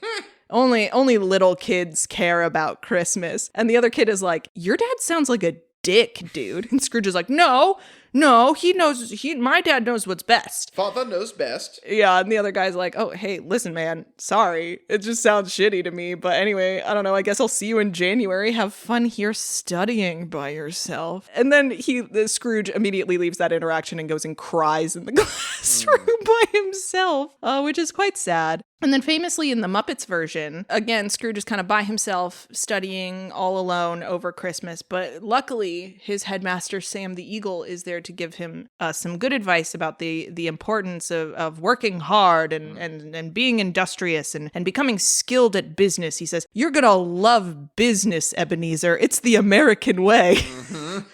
What? Oh, I mean, it's the British way. British way. Which is sort of hinting at where did Scrooge's obsession with money come from. The musical version takes it a step further. Actually, it takes it about 75 steps further, where his childhood gets way more fleshed out. You get a scene of his father being dragged away to debtor's prison. As he's being dragged away, he says to Ebenezer, quote, "Secure your fortune, Ebenezer." "Work hard, make your fortune, and keep it," which is like, my guy, you've ruined him. Way to go. And his mom sings a whole song about how that's stupid and you should care more about being nice to people than saving money. And Scrooge just simply does not listen. Because in this version, his mother dies. He and his sister are sent away to separate sort of factories and workhouses. And they never see each other again. And that's why he's messed up. So there is just sort of a thesis there about like, well, surely nobody just ends up this way because their father didn't get sent to debtor's prison. Why do you think there is this tendency to try to give Scrooge at least a slightly sadder backstory, if not a dramatically sadder backstory than he has in the book? Because it's still pretty sad in the book to just be sent away to school because your dad doesn't want you around.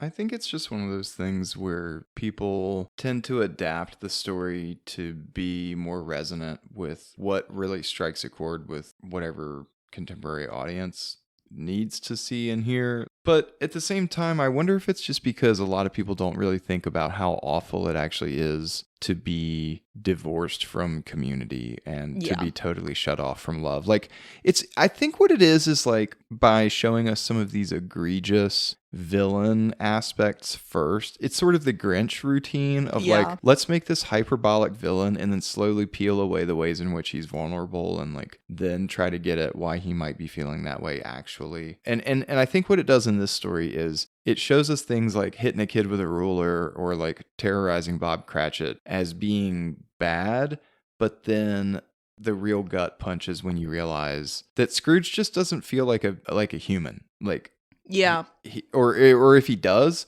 he hates himself as much as he hates all the rest of humanity. I think a lot of writers and directors, or especially people for visual media, underestimate an audience's ability to sort of wrestle with how much it would suck to be in that frame of mind. Yeah, just isolated, you know? So I don't know. I think an audience today wouldn't need all of that humbuggery. I think you give them a true by the book Scrooge and it would really hit. Well, I certainly think your point about isolation being sort of the theme of his life, and that more than greed being like the hole that he truly cannot get out of, is sort of the point that the book is trying to make. I mean, there is something like realistic and a little sad about the fact that he's so excited to be reading these like adventure books that are all taking place somewhere else. And that feels like sort of a cliche, like lonely kid thing, but he was just sent away. And it's in the text, like his father didn't want him, would not allow him to come home. Not just his dad didn't like him. His father sent him away for no reason that we get in the text. And if that is the starting point of your whole life, and then follow it up with the one person you had in the whole world who was willing to advocate for you died young. And like left behind a person who could only ever remind you of the worst thing that happened to you, and probably, at least in his his life at that point, the worst thing that had happened to him. And what killed her? Falling in love. I mean, maybe. We don't learn anything about like Fanny's sort of life beyond the fact that at one point she got pregnant and it killed her. I just say that because in the book, Scrooge's reaction to Fred is like, well, because you fell in love. Yeah, I mean, that is another layer of baggage, right? Like this thing that killed my sister, and everyone else is so cavalier about it being such a good thing. Oh, you got to get married. You got to have a family. Well, she did, and it killed her. And I lost the only person for the first however many years of my life who gave a shit about me at all. So I'd be mad. Here's something I just thought of, like, that whole bit about him, and we haven't talked about Belle yet, but being like, well, I don't quite have enough saved up yet. That fear is really real. And so I'm wondering if Scrooge is just locked in that idea of like, well, I need to have enough money to be able to get married and also support a child and also this and that. And like, what if something goes wrong? And what if, because his whole life, everything has gone wrong. So he can't really make any move. He doesn't take any risks because, you know? Yes, his fear will be remarked upon later. But I do think this is one of the many, many things he is afraid of, is you get close to someone and then they are taken from you. Yeah. This being sort of the first time, at least that the book tells us explicitly that this has happened to him, and it is like the most out of his control and the most unfair. And I think if that happens to you at a young enough age and the person you lose is important enough to you, that can just kind of put you in a mode of like, well, I shouldn't ever get that close to anybody ever again. He is in a mindset of, and there won't be anything I can do about it. I can control myself. I can control my own sort of immediate sphere. I can't control what happens to anyone else. And I think that is part of his obsessive tendencies. I think that is when people get obsessed with money in this way, particularly because he's not spending it. He's not getting wealthy because he wants to live in luxury. He's getting wealthy because he's afraid. And that is not a good coping mechanism for other people dying in childbirth. Yeah. It's just a thing that happens sometimes, especially back then. It was just kind of a crapshoot if you lived or died. Circling back to the idea of masculinity, which we haven't talked about a lot yet, do you think it is significant that Dickens chooses to give him a dead sister as opposed to a dead brother or, a dead mother or something like that? And it makes such a point to be like, look at this lovely interaction with your sister. Oh, yeah, and she's dead. How do you feel about that, Scrooge? Like, why do you think that is the choice that Dickens made? I think there are supposed to be some clearly gendered ideas about types of love and relationships. I think it's easier to make the connection between Scrooge having trouble in his love life and imagining himself as a father when he didn't have a father, imagining himself as a husband when he's afraid that being a husband might murder the woman he loves, and then leave him alone with the child when he already feels like he doesn't know how to be a father.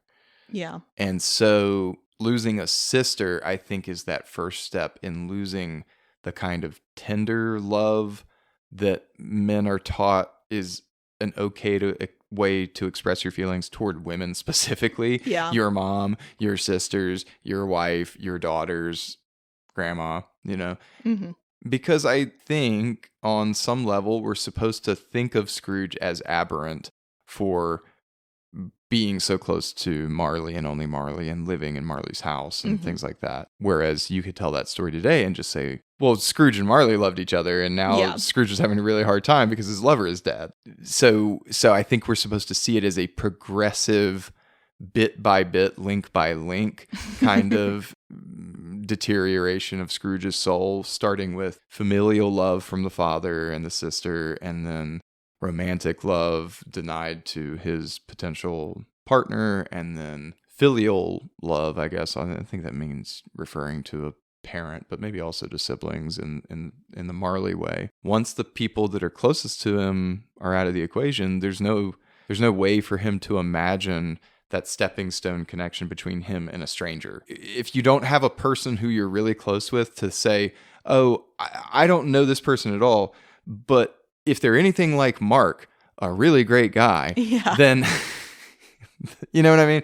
So, yeah, I don't know if that answered your question or not, but I think so. I think it's intentionally gendered to show different kinds of love. I mean, even kind of still to this day, there is an idea that it is the obligation of a brother to care for a sister in every way, really, like financially and physically, and like until she is like married off to somebody, which we have to assume Fanny was married off to somebody, but we don't know for sure. We have no idea what the circumstances were. I think there is an idea that it's like my first obligation as a caregiver was to this person, and I failed her. I passed her off to someone who couldn't protect her, and I couldn't protect her.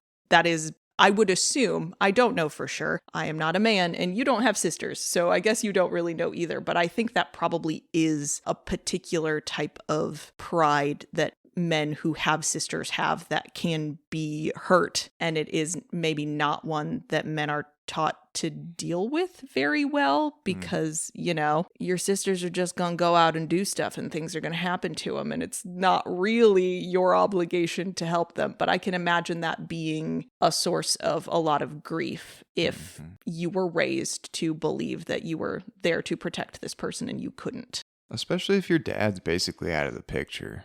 Or is, for whatever reason, not capable of being a good caregiver. There is something in that dialogue that she says where it's like she is so young and she's already kind of learned how to handle her dad. We know nothing about what his sort of circumstances were. He got over something, but there is clearly an indication of Fanny as the girl in the house had to kind of figure out how to talk to all of the men in a way that would make them all happy and keep them all calm and make them all feel like the things that are happening in the house are their idea, which is a sort of like hidden work of girls sometimes in certain family dynamics. So Scrooge got sent away and he was alone, and that's pretty bad. It is bad to be sent away by your parent. It's also not great to be trapped in a house with a parent who sent your sibling away, and now you have to deal with them all by yourself. So we don't know what circumstances she was raised in, but we know that she remains this remarkably positive figure. And I think that might be a part of Scrooge's grief, too, where it's like, it's not just that she was my sister, she was like a good person. She was a delicate creature, but she had a really good heart. And Scrooge is like, yes, she did. And this sort of unspoken implication is like, and look where that got her. So there are all kinds of layers there. Thinking of, how Scrooge ended up in the dark, this is like a big light that went out real early. I think if he wanted to honor her memory, he would be kinder to her child. But I also think I can imagine that being very hard. And it's not Fred's fault, but I can imagine that if I were living in Victorian England without access to therapy, I might not have an easy time connecting with the child of my dead sibling. Especially if it's like, if you hadn't been born, she wouldn't have died. At least she wouldn't have died then. But you know what? I've had enough of this sad shit. Yeah. It's time for a party. Let's go to Fozziwigs. Let's go to Fozziwigs. This is where I wrote down my favorite quote from the book, from this stave. Mm-hmm. Of course, you remember in stave 1, it was like a bad lobster in a dark cellar. Of course. A classic. In stave 2, in the description of Fezziwig's party, you hear that Fezziwig and his wife are throwing this party and all these people and all their servants get to come too. And this line says, "In came the cook with her brother's particular friend, the milkman."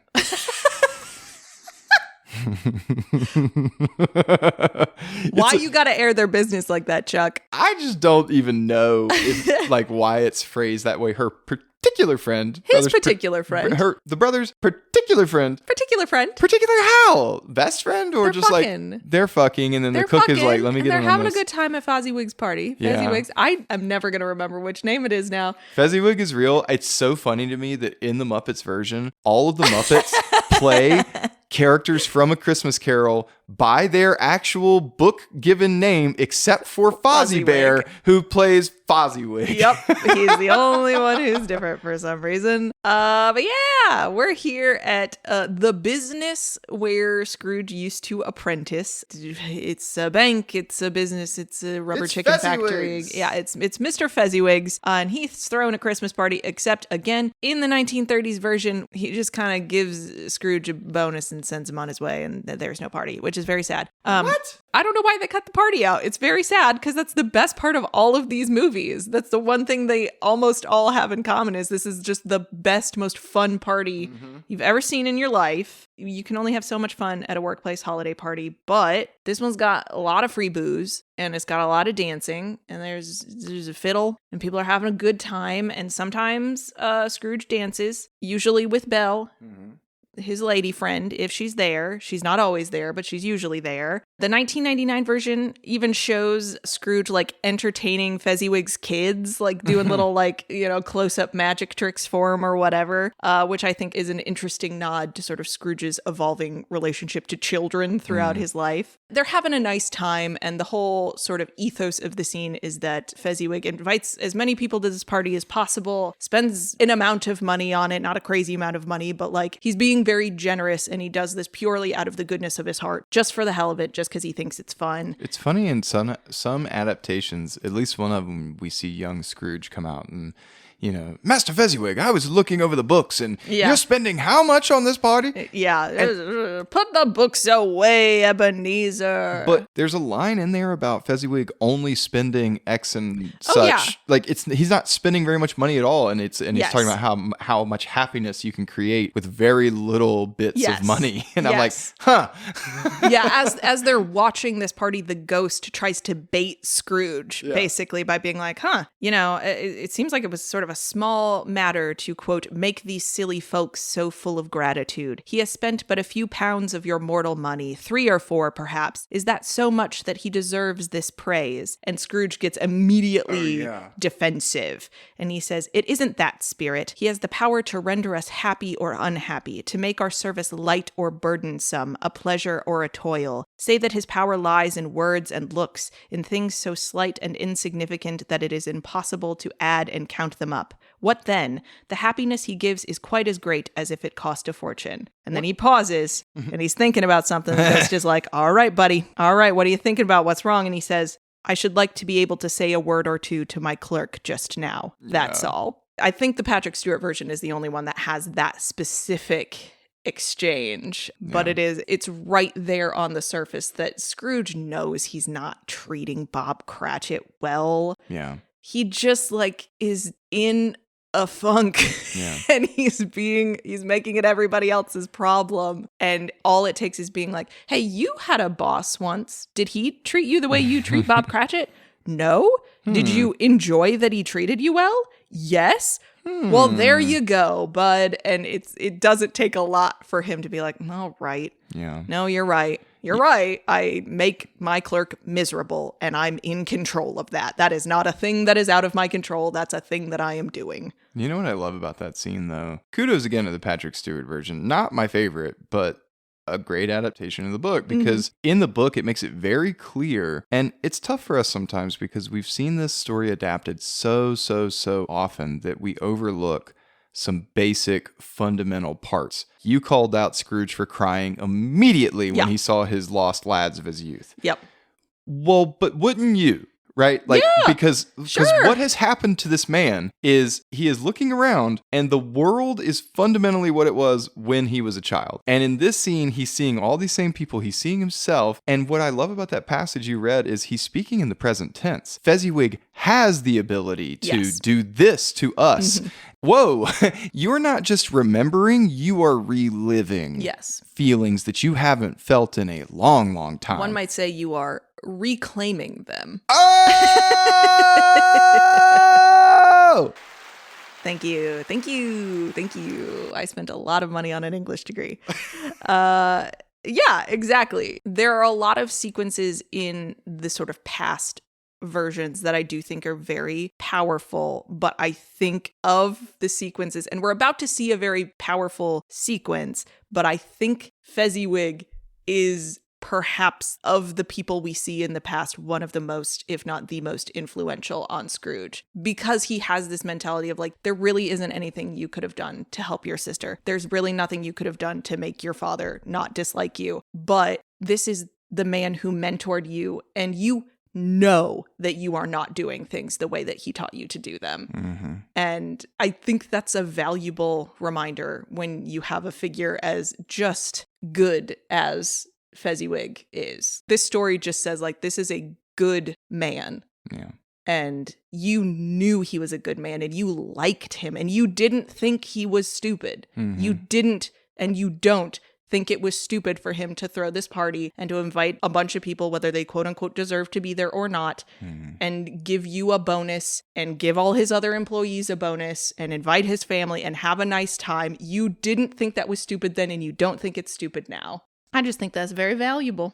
We leave Fezziwig in this nice state. There is a quote from the Patrick Stewart version that I just like this quote. Fezziwig is saying to Scrooge when he is coming out and he's like, oh, I'm looking over the books, blah, blah, blah, while the party is happening. And Fezziwig says to him, when happiness shows up, always give it a comfortable seat, which I think is just kind of maybe the wisest words to live by. But Scrooge is not going to get to take a comfortable seat because this is kind of the last part of his life where he makes good choices.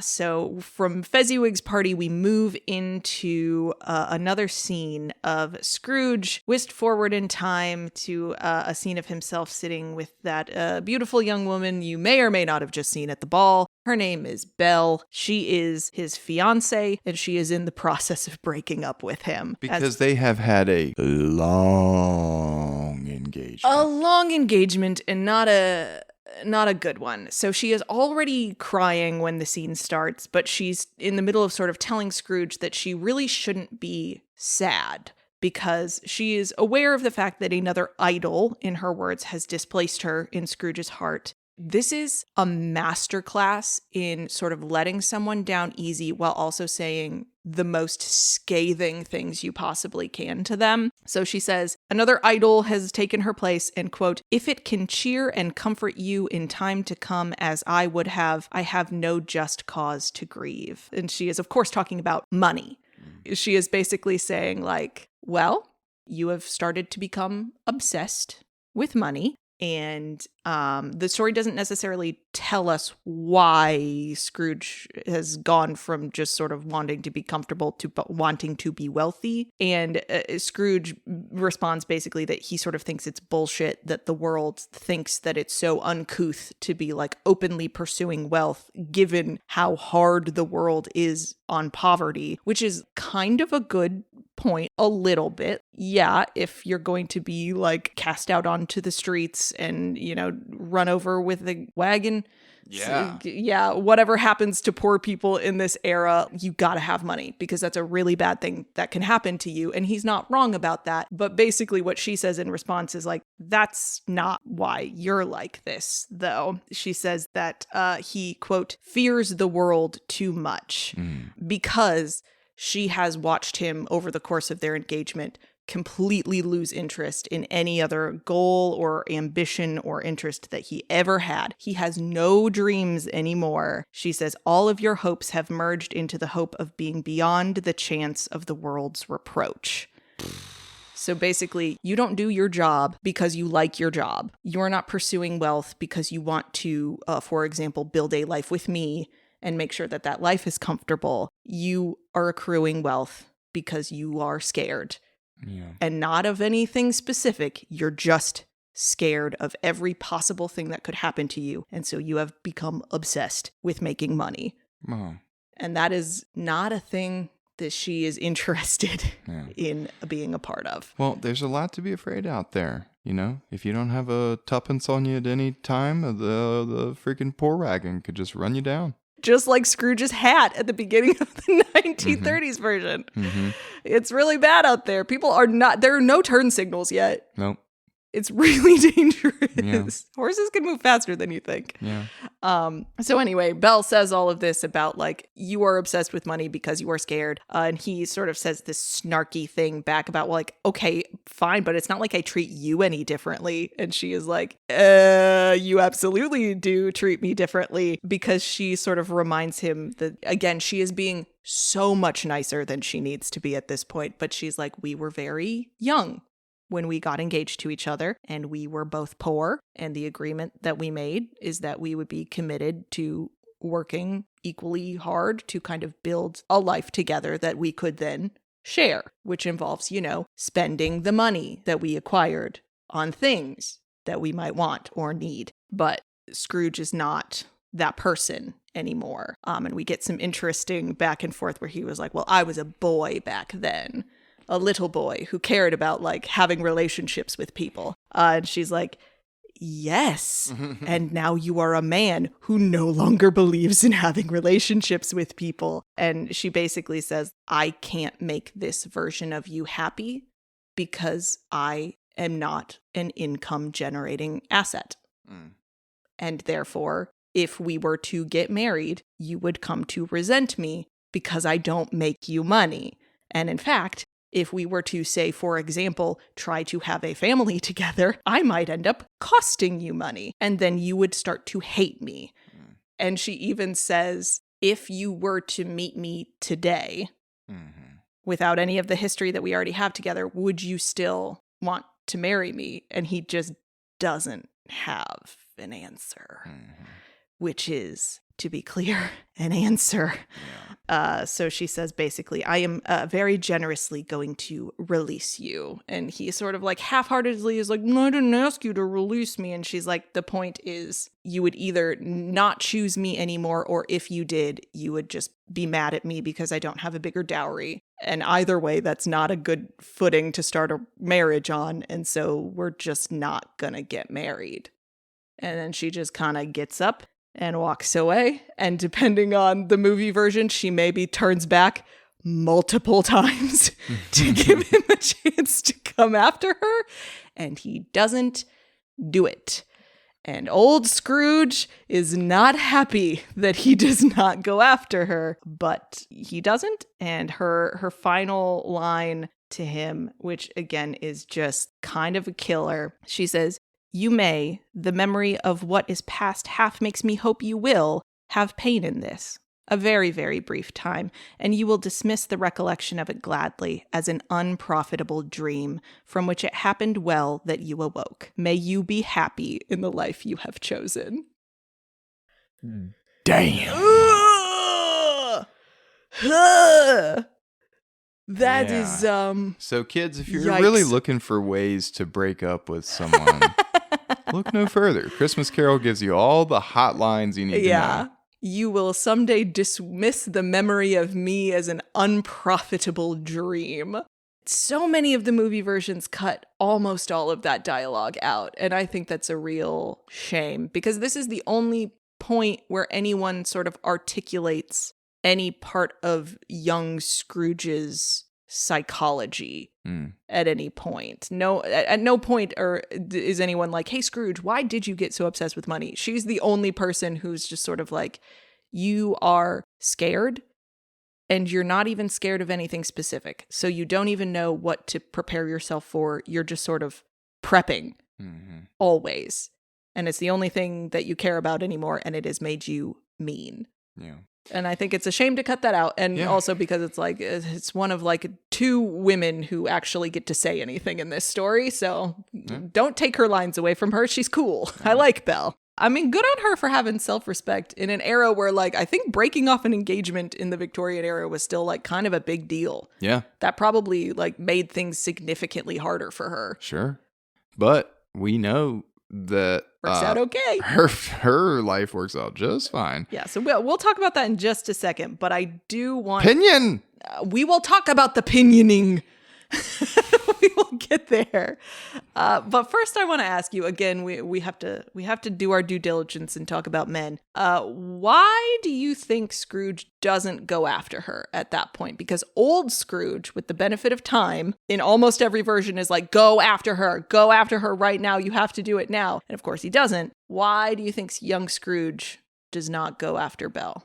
Well, because he's a freaking privileged white man and he knows everything. And he's got an ego, he doesn't want to admit that he could be wrong. And he still does firmly believe that the world is just a cruel place, that, wealth is truly your only shield. And it's a weakness thing. You don't want to admit that you're wrong ever. And then I guess, like, after the first day, if you didn't see her again, then it's easier and easier to be like, well, I was right. Fuck her, actually. Yeah, fuck her. I never actually liked her in the first place, actually.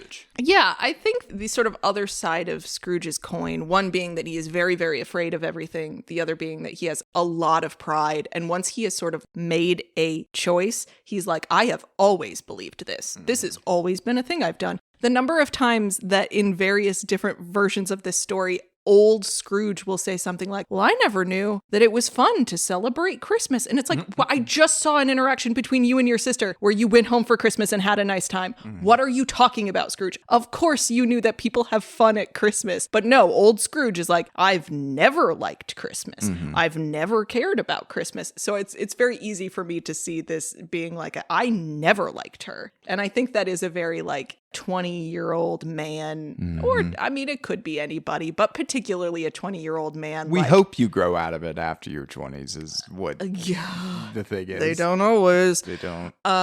But yeah, I think, like, especially in the world of sort of romantic rejection, instead of being like, well, took a swing and it didn't work. And you know what? That girl didn't like me, but that's okay. I still like myself. This one's a little bit more extreme because they have been engaged for like literal years. But come on, man. You're not treating her well. Right.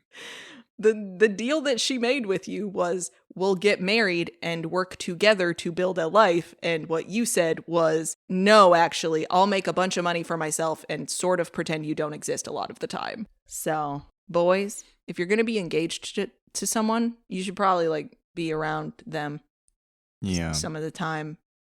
That's just a pro tip from me to you. That's what a relationship is, actually, is when you're sort of around a person. Yeah. in some way, shape, or form. Yeah.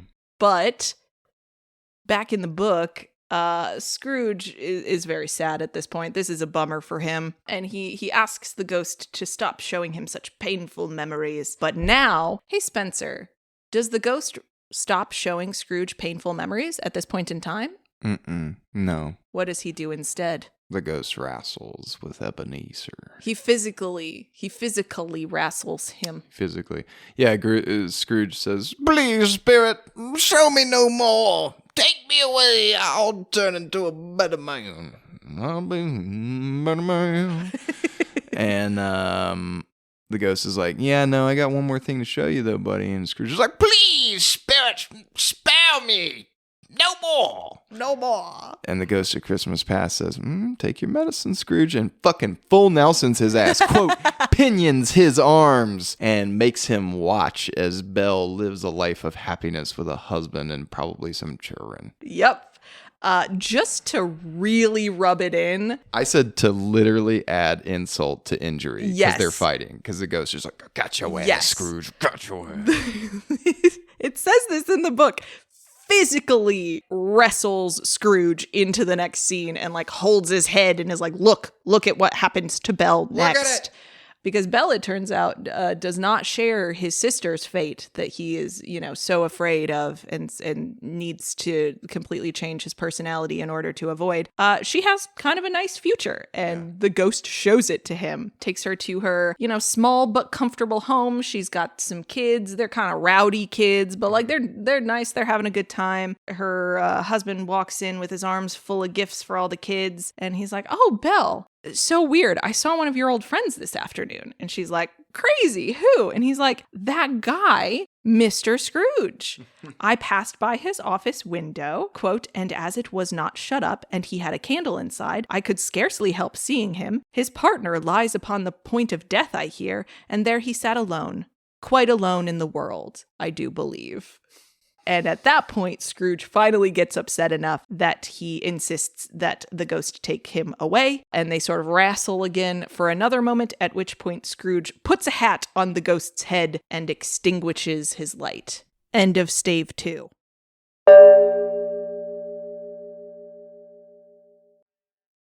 Which brings us to stave 3, the second of the 3 spirits. So once again, we have Scrooge waking up in the middle of the night. Which night, it doesn't matter. Second night, third night, who cares?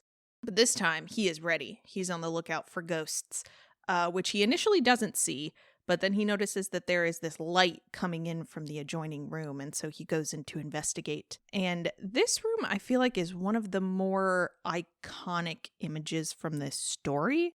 When I think of like my memories of this story, it's that scene from the Mickey Mouse version of the giant like crammed into this room with all of this food and all of the like greenery, and there's a big old fire going, and just like every Victorian era holiday themed delicacy you can think of is just sort of spread out all over. Is that your experience? Did this have an impression on you when you were younger? Oh, did it have an impression? I'm sorry. The image that springs to your mind for the ghost of Christmas Present is summoned from the Mickey's Christmas Carol. Why could that be? Because he's freaking haunting and you're traumatized? He's off-putting, particularly in the Mickey version. He's a little scary. He's also so big. Well, he's big, and Scrooge is doing all sorts of Donald Duck humor, getting his foot stuck in sugar plums and, getting craned up on some grapes and all that. But then, like, just that bit where he's walking through town and the ghost is, like, lifting the roofs off of houses and scaring the bejesus out of people. And then, oop, sorry.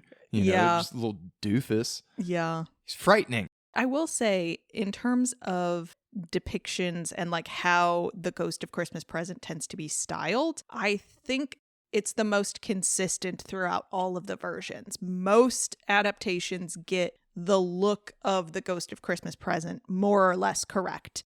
So everybody's got the slutty little green robe with nothing on under it yet. How dare you slut shame? I'm not slut shaming. I'm slut appreciating. GCP. I'm not. GCP over here. Okay. He can be as slutty as he wants. He's going to die in 20 minutes. Yeah. Anyway, so he's got his robe, he's got his holly wreath on his head, and he is pretty much always carrying a torch that is shaped like a cornucopia. I don't know why it has to be a torch that is shaped like a cornucopia, but it is. Right now, all he does is sort of greet Scrooge and welcome him into the room, and it's all very jolly. Come in and know me better, man! Yeah. Christmas Present is the party ghost. He's fun. He's the fun sibling, at least for now. We'll see if he stays that way. And Scrooge kind of knows the deal at this point. So he tells the ghost that he knows he's there to teach him some kind of lesson. And he's like, okay, all right, if you have something to teach me, let's do it. So this ghost also sort of whisks him away Not quite as far as the previous ghost did. He just kind of brings Scrooge out to the streets of London on Christmas morning, where there are all these people kind of bustling about. They're shoveling snow, they're greeting each other, the kids are throwing snowballs, there are people like selling chestnuts and fruit, and people doing their sort of last minute shopping and heading off to church. And so the ghost stands on this street corner, and as people walk by carrying baskets of their food and so forth, he sprinkles, it's either ash or water or both, some kind of substance from his torch onto people's baskets as they walk by. And as he does that, people's moods change. So there's, two people who sort of run into each other on the sidewalk, and they're both kind of like, you watch where you're going, you watch where you're going. And he sprinkles this stuff onto them, and they're like, you know what? It's not a big deal. It's Christmas. Have a good day. Whatever this substance is, it sort of changes people's bad moods into good moods. So Scrooge asks him if there is something special about the substance that he is sprinkling onto those baskets, and if he would, quote, apply it to any kind of dinner on this day. The ghost says, yes, in fact, it is special. It is his blessing, essentially. It is the blessing of the ghost of Christmas present, and he would apply it to a poor meal the most, as that is who would need it the most. And to prove it, the ghost takes him to Bob Cratchit's house and kind of blesses the house itself, and then takes us inside where we are introduced to Bob Cratchit's family. So the thing about the Cratchits is that they are poor, and there is a lot of them. This scene in the book is very long and incredibly charming, but also not all that much happens in it. If you want a good sense of it, the 1999 movie version does a pretty good job of representing the scope of this scene. But basically what's happening in it is Mrs. Cratchit and the kids have been home working on dinner while Martha, who is one of the daughters, was at work, and Bob took Tiny Tim to church. So Tiny Tim, of course, is the youngest son who has some unspecified health problems that require him to use a crutch to walk. He is a very sweet, if very weird little boy. He apparently tells his father on their walk home from church, and just a heads up, we're about to get some ableist language in here. He hoped the people saw him in the church because he was a cripple, and it might be pleasant to them to remember upon Christmas Day who made lame beggars walk and blind men see. Yeah.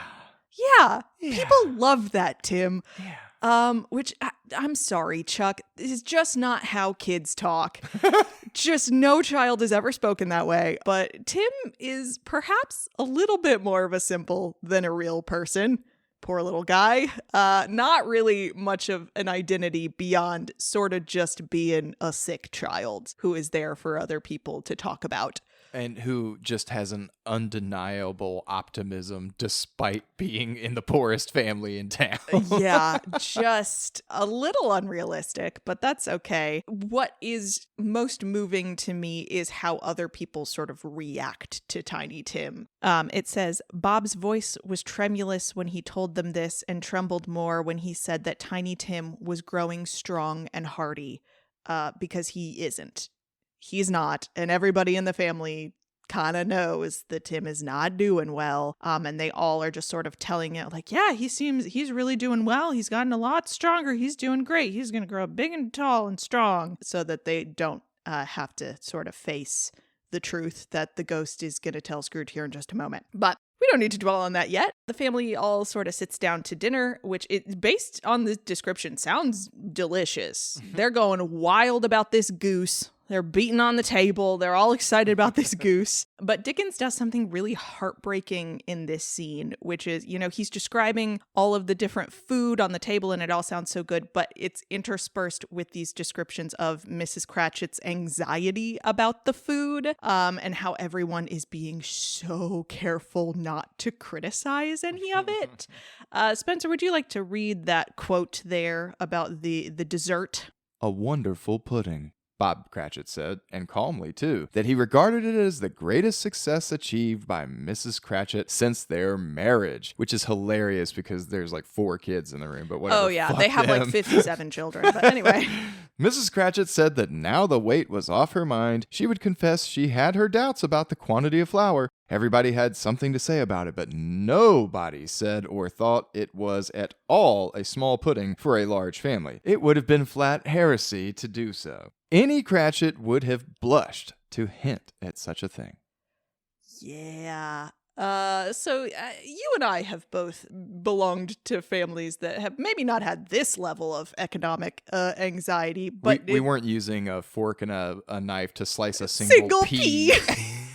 Yeah, we were never quite that destitute, Yeah. but does that kind of square with your experience of being a kid in a family where occasionally maybe there wasn't always as much money as we would have hoped there was? 10,000%. Yeah. And good news is apparently Mrs. Cratchit is actually a good cook and does the most with the least, in addition to everyone else feeling this sense of appreciation and also recognition that this is the best that's available. Mm-hmm. Also just like a love and respect for not wanting to hurt someone's feelings. And Yeah. And really what it comes down to is not wanting to belittle someone for something that's pretty much entirely out of their control. Bob Cratchit's got the best job he can get, and he's employed by a miser who pays like shit. Yeah. And he's got a sick son. So to like throw that in someone's face and be like, yo, what a terrible pudding, Mom. Like, cool. I spent all of our grocery money on that. Yeah.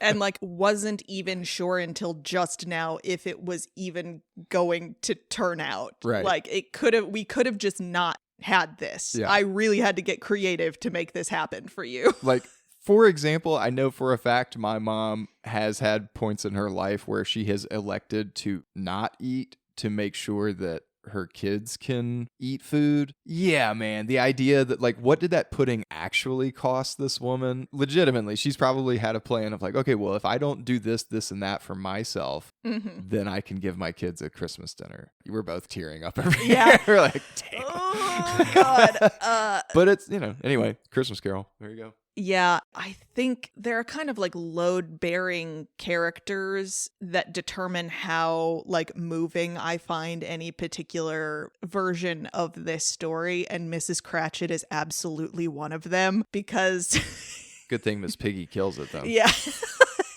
Yeah.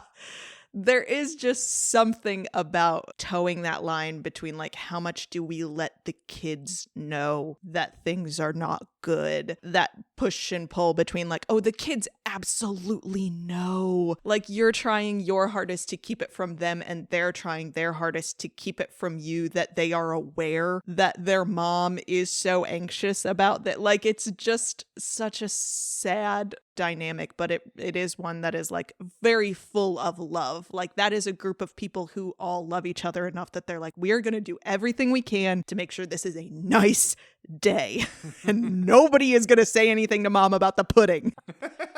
But then there's also a sense that like, no, they actually also do enjoy it. It's not that people are like, ugh, let's not tell Mom it was bad. It was like, we also know that she has done something pretty impressive with not a lot of resources. After dinner, the family all gets a little bit drunk together. They're just like drinking warm gin or something. And Bob says, a Merry Christmas to us all, my dear. God bless us. To which Tiny Tim says, God bless us, everyone. yep, he sure does. God bless us, everyone. And then if it's the Muppets version, he just like coughs a lot. It's the saddest coughing sound in the world. Oh, God. So Scrooge is looking in on this, and he asks the ghost if Tim is going to live. And the ghost says that... Nah, dude, that kid's toast. Basically, the ghost is like, basically, if the future progresses as it is now, there will be an empty seat at that table next year. Because the kid will die. That's so fucked. Well, Scrooge asked. Less than a year. I know, oh yeah, we've got a ticking clock on Tiny Tim, We got a y'all. He ticking is going time, Tim. fast. And Scrooge gets all upset because, Tim's one of the cute ones. He goes to church and says weird things to people. He can't die? That's not fair. He's an inspiration. To which the ghost replies, if he be like to die, he had better do it and decrease the surplus population. Which is quite a way to put someone in their place. But the ghost isn't even done. And this is where he becomes, in my opinion, the scariest of the ghosts. Because he says, Man, said the ghost, if man you be in heart, not adamant. Forbear that wicked cant until you have discovered what the surplus is and where it is. Will you decide what men shall live, what men shall die? It may be that in the sight of heaven you are more worthless and less fit to live than millions like this poor man's child. Oh God, to hear the insect on the leaf pronouncing on the too much life among his hungry brothers in the dust. I would perish on the spot if a person threw my words back in my face like that. Yeah. That is, you talk about the moment that would have the greatest effect on me. It's that one right there. Yeah. Ooh, I said that like I hope I today? am Shit. never in a position where someone can say something like that to me. Yeah, Oh my God. that was wild. And in case that didn't make Scrooge feel bad enough, Bob then calls for a toast to Scrooge, the founder of the feast. And this is another place where I adore Mrs. Cratchit, because every version of this woman is willing to fight Scrooge physically for her husband at any time. Like, literally, the Miss Piggy version where she like actually tries to fight him is not far off. Mrs. Cratchit hates Scrooge. She is not afraid to call him a stingy bastard in front of her kids. She doesn't care. It's funny, too, because he's like, founder of the feast, Mr. Scrooge. And she's like, founder of the I fucking cooked all this shit. What are you talking about? I found this. He barely paid you enough to give us any. Did you hear me before? We almost didn't have enough flour for a cake too small for all of us. What are you talking about, Bob? But he's like, okay, come on, just not in front of the kids. Yeah. So they drink to him. And while they may not be a handsome, well-dressed, impressive family, they are happy together in this moment. You noted a line in this section when Scrooge is asking about Tiny Tim with an interest he had never felt before. What do you think Scrooge gets out of seeing Bob's family up close in this scene? The reason it struck me is because I heard that line as if it is saying he has literally never felt empathy before, or like you can read it as either he's never felt it to this degree, or he's literally never felt an interest in another human being like this before, which is how I read it. And I was like, oh my God, you have to see the sort of like poorest, most destitute person in the worst sort of circumstances just like be a class act for you to to like care about a human being. And I just, we've learned about his past at this point. I don't believe that he's literally never felt empathy before. He has that line about like, oh, Fezziwig could make us feel this and that. And he's waving his little tail. I'm like wiggling my butt like a dog. Like Scrooge McDuck. But anyway, yeah. So what do I think he got out of this is exactly what the ghost said, is like, don't talk about the surplus until you look to see who it is and where it is, because it's a person who you are 1 degree separate from, and he's right in your backyard, and he's going to die because of you. And there are lots more like him that are going to die because of people like you. Like, it was a real 1-for-1. It's like, this is the kid of the guy you employ, and he's not doing well because you don't pay him enough money and he can't feed his kids. I don't know. Like, I guess I'd feel pretty shitty too meeting that kid for the first time. Yeah. So that, I guess. Yeah, I absolutely agree. And I mean, I read that line as Scrooge had never thought to ask anything about Bob's family before. Not necessarily he had never felt empathy before in his life, but here's my soapbox and why I think this story is important. It was important then and it remains important now, because I think it has something to say about the nature of wealth. Regardless of whether you are like a really extravagant person or you're like Scrooge and you just hoard money and never spend it, I think one of the worst and most powerful things that wealth can do for you is it can buy you the ability to look away from poverty. And I suspect that is the kind of insulation that Scrooge really wants, right? We're circling back to this idea that darkness is cheap and Scrooge liked it. He wants to not be able to see. In particular, he has built a life that deliberately doesn't remind him of his own former, more optimistic, more empathetic self, right? Like he doesn't have reminders of Fezziwig in his life. He doesn't want to interact with anything that reminds him of his sister. You know, he won't see his nephew, not because he specifically doesn't like his nephew, but because his nephew got married. And the fact that he knows a person who got married reminds him of a person that he used to love romantically, and that's complicated for him. So he just doesn't want to see it. And he doesn't want to see Bob's family, both because it will remind him again of his own sort of one-time dreams of having a family, but also because he will see that Bob is struggling and he will not be able to convince himself that that is not his fault. Once you look at someone you have the ability to help and aren't, and see all the ways in which you could absolutely make their lives easier, it becomes a lot harder to say, like, the opening song in the musical that Scrooge sings is this type of suffering. None of it has anything to do with me. None of the bad things happening in the world have anything to do with me. I just want to be left alone. And when you're rich, you get to have that. Mm-hmm.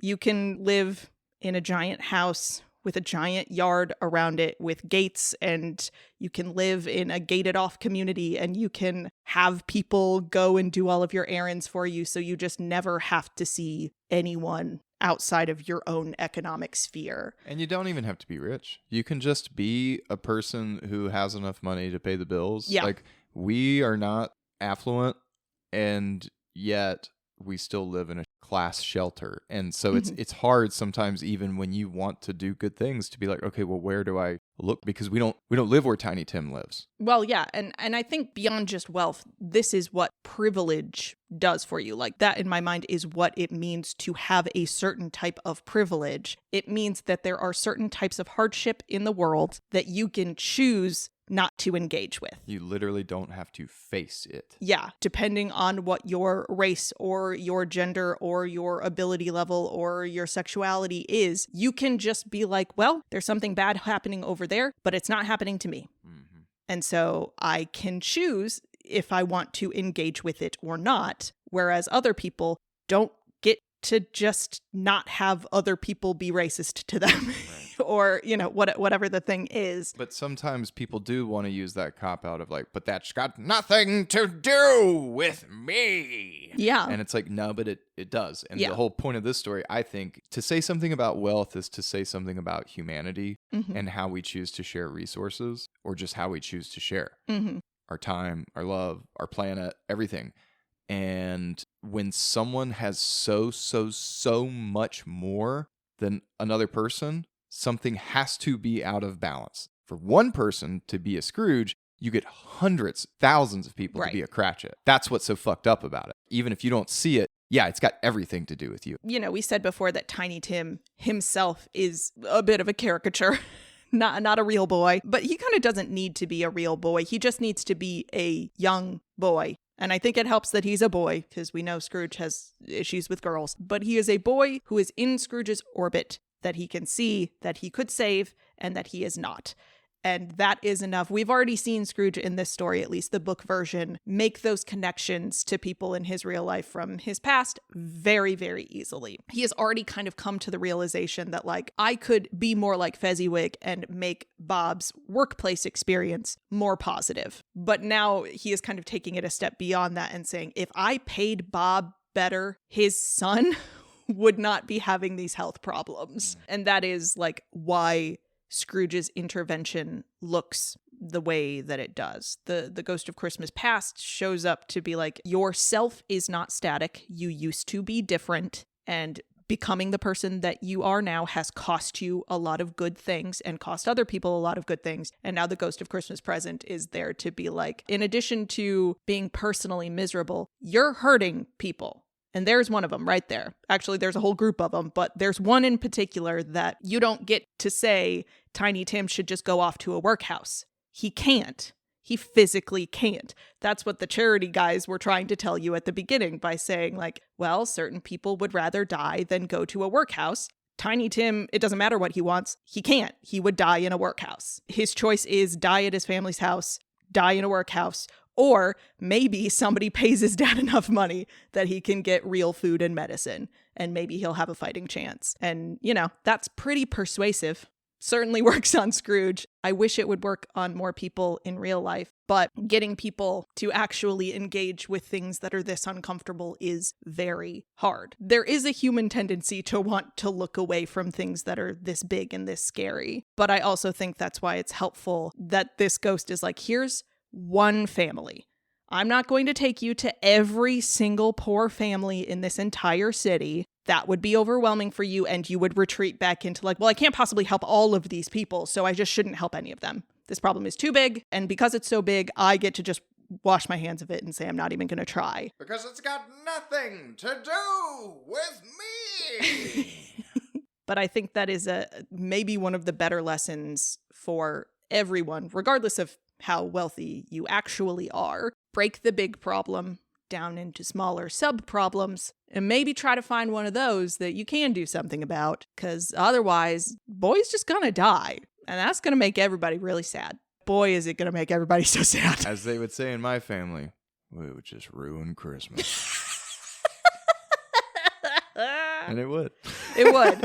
It would. Before we leave the Cratchit household, I do want to talk about Bob a little bit, because Bob, much like Tiny Tim, is a remarkably optimistic person. We haven't even gotten to the point of him really making the best of a bad situation yet, but even in this scene, him raising a toast to Scrooge when, like, I don't think Bob thinks he's treated well, but he is still willing to be like, well, at least I have a job at all. It could be worse. Why do you think Bob isn't bitter about his circumstances in the same way that, like, when Scrooge is interacting with Belle and he's like, well, the world is so terrible to poor people and I'm just trying to do my best and I don't understand why everybody's against me. Why do you think Bob doesn't have that same level of bitterness? Bob he and Tiny Tim and almost all the versions are going to church together. So he's supposed to represent this kind of morality in some way. And so he's, in most versions, this kind of like turn the other cheek Bob. Presumably Bob Cratchit has worked there when it was Scrooge and Marley was still alive. And I think if that's true, then he, like Fred, has reason to believe that there is goodness within Scrooge. And I think Bob has enough insight to be able to read him as a sympathetic character of someone who's dealing with grief or trauma, and has probably seen him get more curmudgeonly since Marley's death, would be my guess. And so, yeah, I think Bob Cratchit is supposed to represent that kind of empathy that Scrooge is hoping to develop, but also a stand-in for good old-fashioned Christian charity. I think you're right. And I think another layer of this, talking about, this character as a male character too, Bob Cratchit is very openly emotional, very engaged with his kids, engaged with his family. And I think, in addition to this being sort of a moral lesson for Scrooge, if we want to read Bob as more than just like, look at this guy, he's poor but happy. Don't you feel stupid now? I think he is supposed to be carrying on basically that same sort of lesson that Belle introduces. Other people make different kinds of decisions than you do, Scrooge. We all live in this world where we all know that it is bad to be poor, and we're all just kind of out here doing our best. But Bob has a sense of intrinsic value in his life that Scrooge, at the time that he's having that conversation with Belle, is sort of losing touch with, which is like a really good resource to have in a harsh world where there is never enough money, is a community of people who love you. And that is not always historically why people have started families. There are certainly eras in the world where you had kids to have somebody to work the farm, which is not to say that people in those times didn't love their kids. But I feel like the Victorian era is where things sort of started to shift a little bit to the idea that you have kids because you married a person that you like and you wanted to express that in the world, and you have kids because you like kids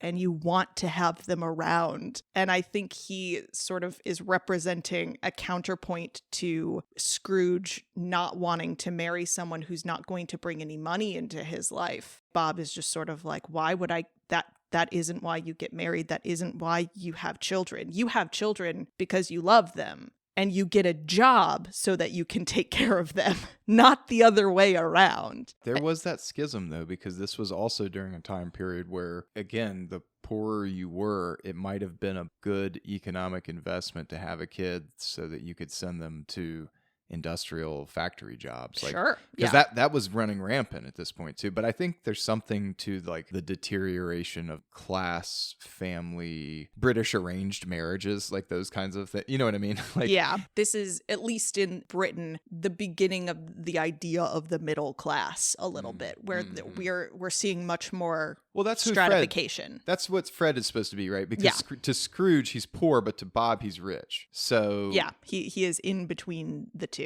It's just interesting to have a character who, like, by many metrics should feel sort of pathetic to us, right? Like, he can't stand up to his boss. He can't take care of his family. His daughter has to go out and get a job. Martha is like 13 or something, and she's already out working and shouldn't, you know, there could be an argument that, like, oh, Bob is a weak man and he should be ashamed of himself. But the story is absolutely making the argument that, like, no, Bob is doing what Bob is supposed to be doing, which is working the best job he can, trying not to cause trouble with a boss who is a real piece of work, and coming home to his family, because what he can't give them in financial security, he can give them in time and attention. Yeah.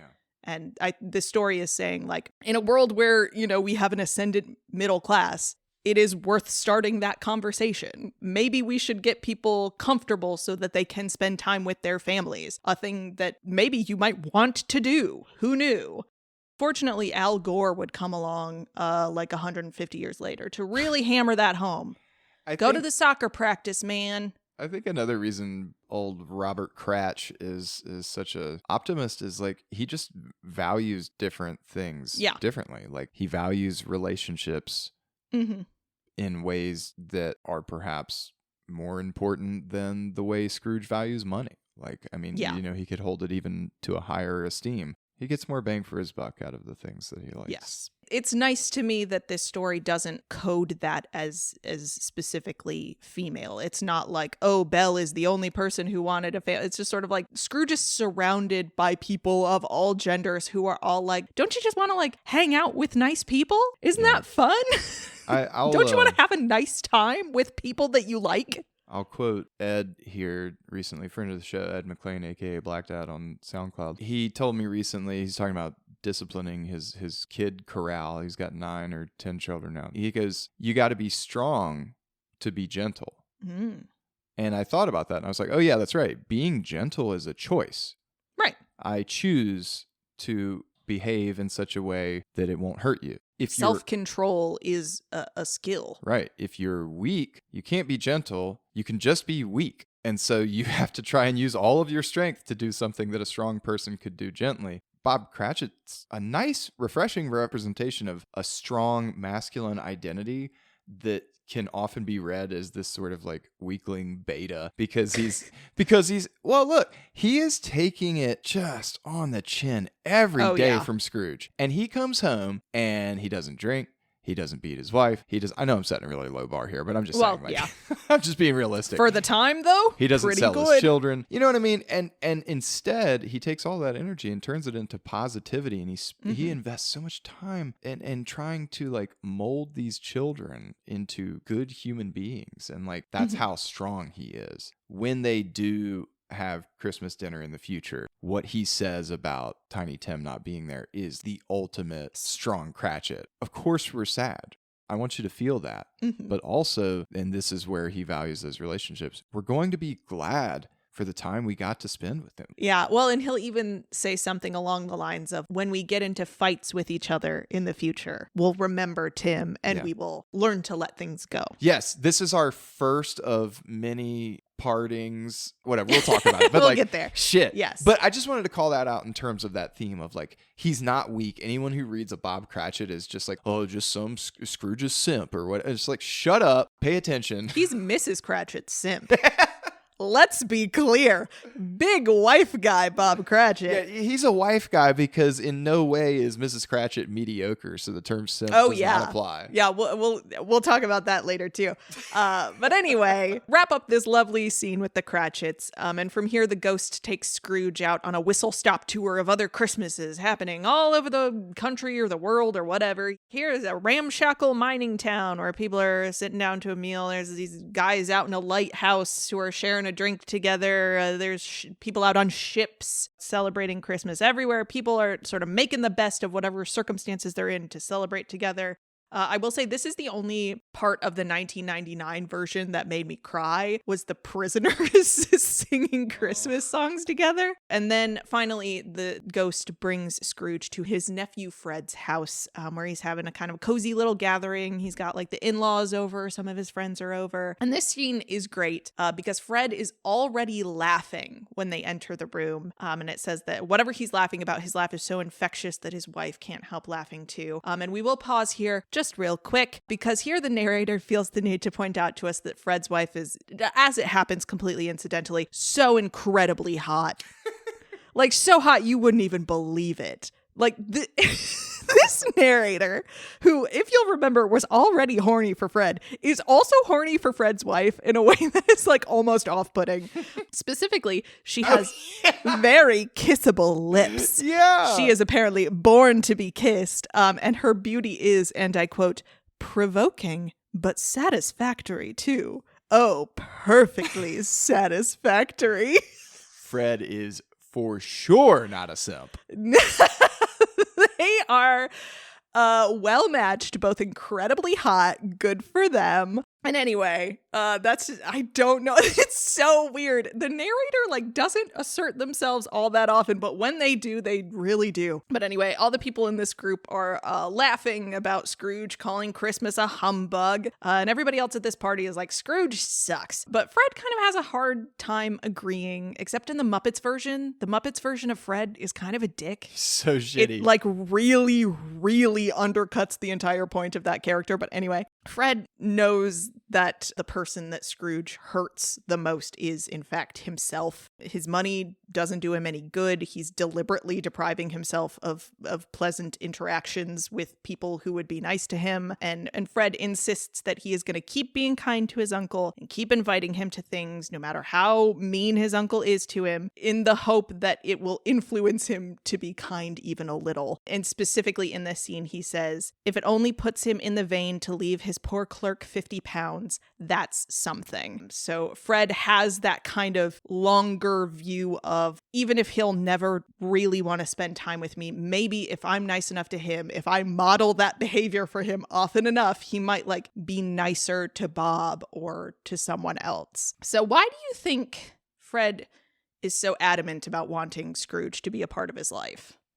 Because, I mean, Scrooge is not good to him, and as far as we know, has never been good to him. Well, I mean, at least he's present. We don't know anything about Fred's father. That's true. So, I mean, it's probably just that, right? His mom died in childbirth. We don't know anything about how he was raised. I mean, presumably he's got a father, and he's got enough money. Yeah, he's at least portrayed as, like, comfortable, but not rich. So I just think it's on one level as simple as wanting a connection to his mom. Because he really does target Scrooge specifically. So maybe it's just because he does have this deeper belief that if the worst of the bad apples can act just a little bit better, then the ripple effect for all of us will be pretty sweet.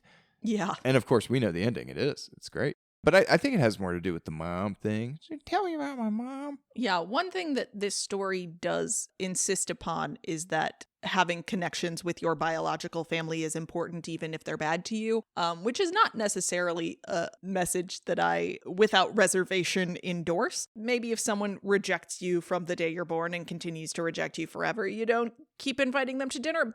You get to set those boundaries for yourself, and I would encourage you to do so. But I think it's also a nod to what we were talking about with Marley a little bit, which is there is a sense that there is more to Scrooge if you can just get through to him. There has to be something good in there. And I think that's part of Fred's optimism as well, is he kind of has that sixth sense that, like, he's not evil, he's just hurting himself. And if I can get him to stop hurting himself, maybe I can get him to be nice. Which, again, is not work that you are obligated to do for anyone in your family, but it's incredibly generous if you are so inclined. And on the other hand, what do you think it means to Scrooge to hear his nephew advocating for him when he is not there? I mean, I would feel like a real asshole.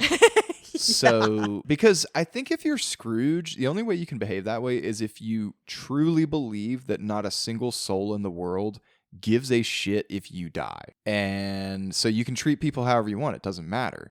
And so to see someone like recognize that you're treating them badly and then defend you publicly as like, it's a lot, as like the pinnacle of the lost sheep, you know, then I guess I would be feeling like, what jeepers, maybe I could send the guy a bath towel or something. I don't know. Oh, send him the VCR. Come on. It feels a little bit like a nod to the scene with his sister in the past, where she is the one who talked to his father on his behalf and brought about him coming home. So that's sort of a family trait on her side, is Fred continuing that tradition. Listen, he's unpleasant, but he's a sad, lonely old man. I just can't let him sit by himself in that house and just die. Come on. That's interesting. If you are a person who insists that the world is dark and everyone is just out for themselves and no one is actually, you know, trying to take care of anyone else actually, so you might as well just like get yours and say to hell with everybody else, then you have Fred in a place where you are not present, looking at a room full of people who are like, that man doesn't treat you well. You should stop reaching out to him. He's hurting you, and saying like, I think there's some good in him still, and I'm going to keep treating him well. And you're like, well, God, I guess I was wrong. It's hard to argue against Fred, unfortunately, for Scrooge. And anyway, it's also a good party. This is another very long sequence in the book of the story describing this party, and none of it is at all relevant. There's a really important There is a really important character. It must be said, we do spend an awful lot of time watching Fred's friend Topper sexually harass Fred's sister-in-law. Topper, he hardly even knows her. He's trying to get to know her. She's kind of okay with it. Yeah. They play, what is it, Blind Man's Bluff. And Topper cheats so that he can grope the sister-in-law. It's a whole thing. Yep. And Scrooge is just having such a nice time watching it. He doesn't want to leave. And they stay just long enough to watch this group of people also drink a toast to Scrooge as well. But all good things must come to an end. So the ghost leads him away. In this sort of ending scene, the ghost has visibly aged, and it seems grown some extra feet. What? Which is weird. Just kidding. Those are the dirty, malnourished children he has smuggled under his robe. Oh, never mind. How long have they been there? Don't know. Anyway, these are mankind's children, and their names are Ignorance and Want.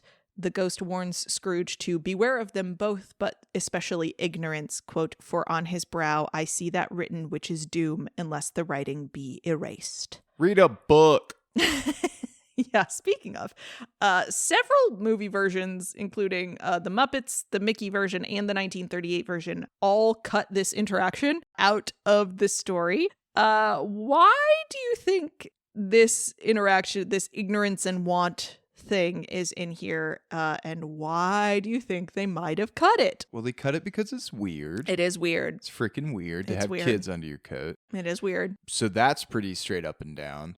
It's also just like this sort of high-minded symbol crap, and like, you're not going to put that in the kids' version for Mickey. You're not going to put it in the kids' version for the Muppets. You know, the Ghost of Christmas Present, GCP really loves to wax poetic, like he's reading scripture and stuff. Like, that's what he's all about. And so, you know, he's going to lay the allegory on you just like right in the face. Why is it there? I guess to remind Scrooge that what he's seen is just a fraction of a fraction. So like each one of these little kids, Ignorance and Want, they stand for these big concepts. Mm-hmm. Tiny Tim is one facet of that, but they're everywhere. My reading of it is this is the attempt to take it from the specific of, okay, so Tiny Tim is one person who you can wrap your head around. I'm kind of the reason he's not in a bad, he's in a bad state. I could probably help him out. This is a big picture. This is saying, like, the reason that these problems exist for humanity is because we have manufactured scarcity so that some people have a lot and some people don't. And then we have cultivated ignorance so that we either genuinely don't know or we can pretend that we don't know that this is happening. But when Scrooge asks if there's no one who could help these poor children, the ghost parrots his language back to him a final time. Are there no prisons? Are there no workhouses? Yes. So we don't end Christmas Present on a high note. That is why I'm like, he is scary. He starts fun, and that is a ruse. He is here to yell at you. Come here and know me better, man, so I can fuck you up. Listen to me. Listen to me, you piece of shit. Yeah. But before Scrooge can answer him, the clock strikes 12, and when Scrooge looks up, the ghost of Christmas Present has been replaced by another figure, quote, draped and hooded, coming like a mist along the ground towards him. End of stave 3.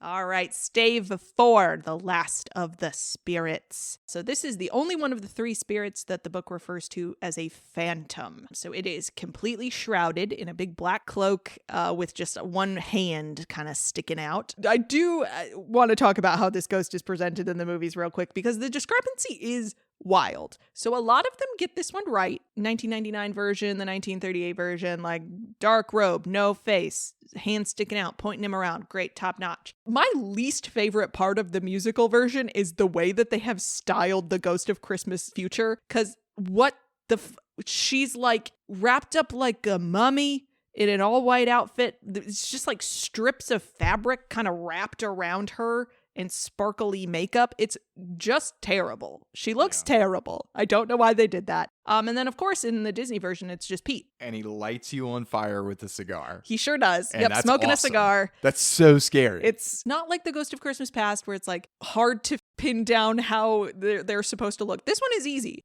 Get a big black cloak. Put it on somebody.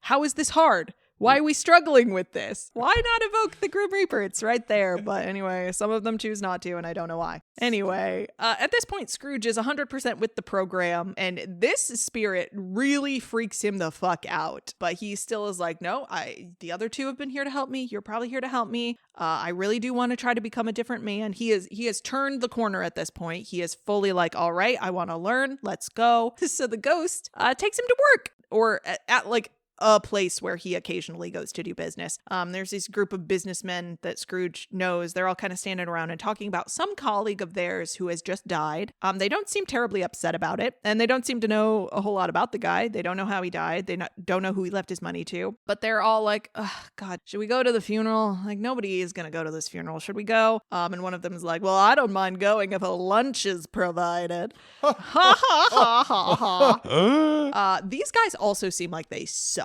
I will say. Next up on the list of people to get visited by ghosts, these dudes in this conversation. Yeah, these wolves of Wall Street. Yeah, they're all just like, well, I don't even like lunch, and I never wear black gloves, but if you guys are going, I guess I'll go. This was one more quote that I did write down because this conversation literally ends with them being like, and I guess he'll have no one there. Bye-bye. They just leave. Literally says, bye-bye. Yep. Anyway, toodaloo.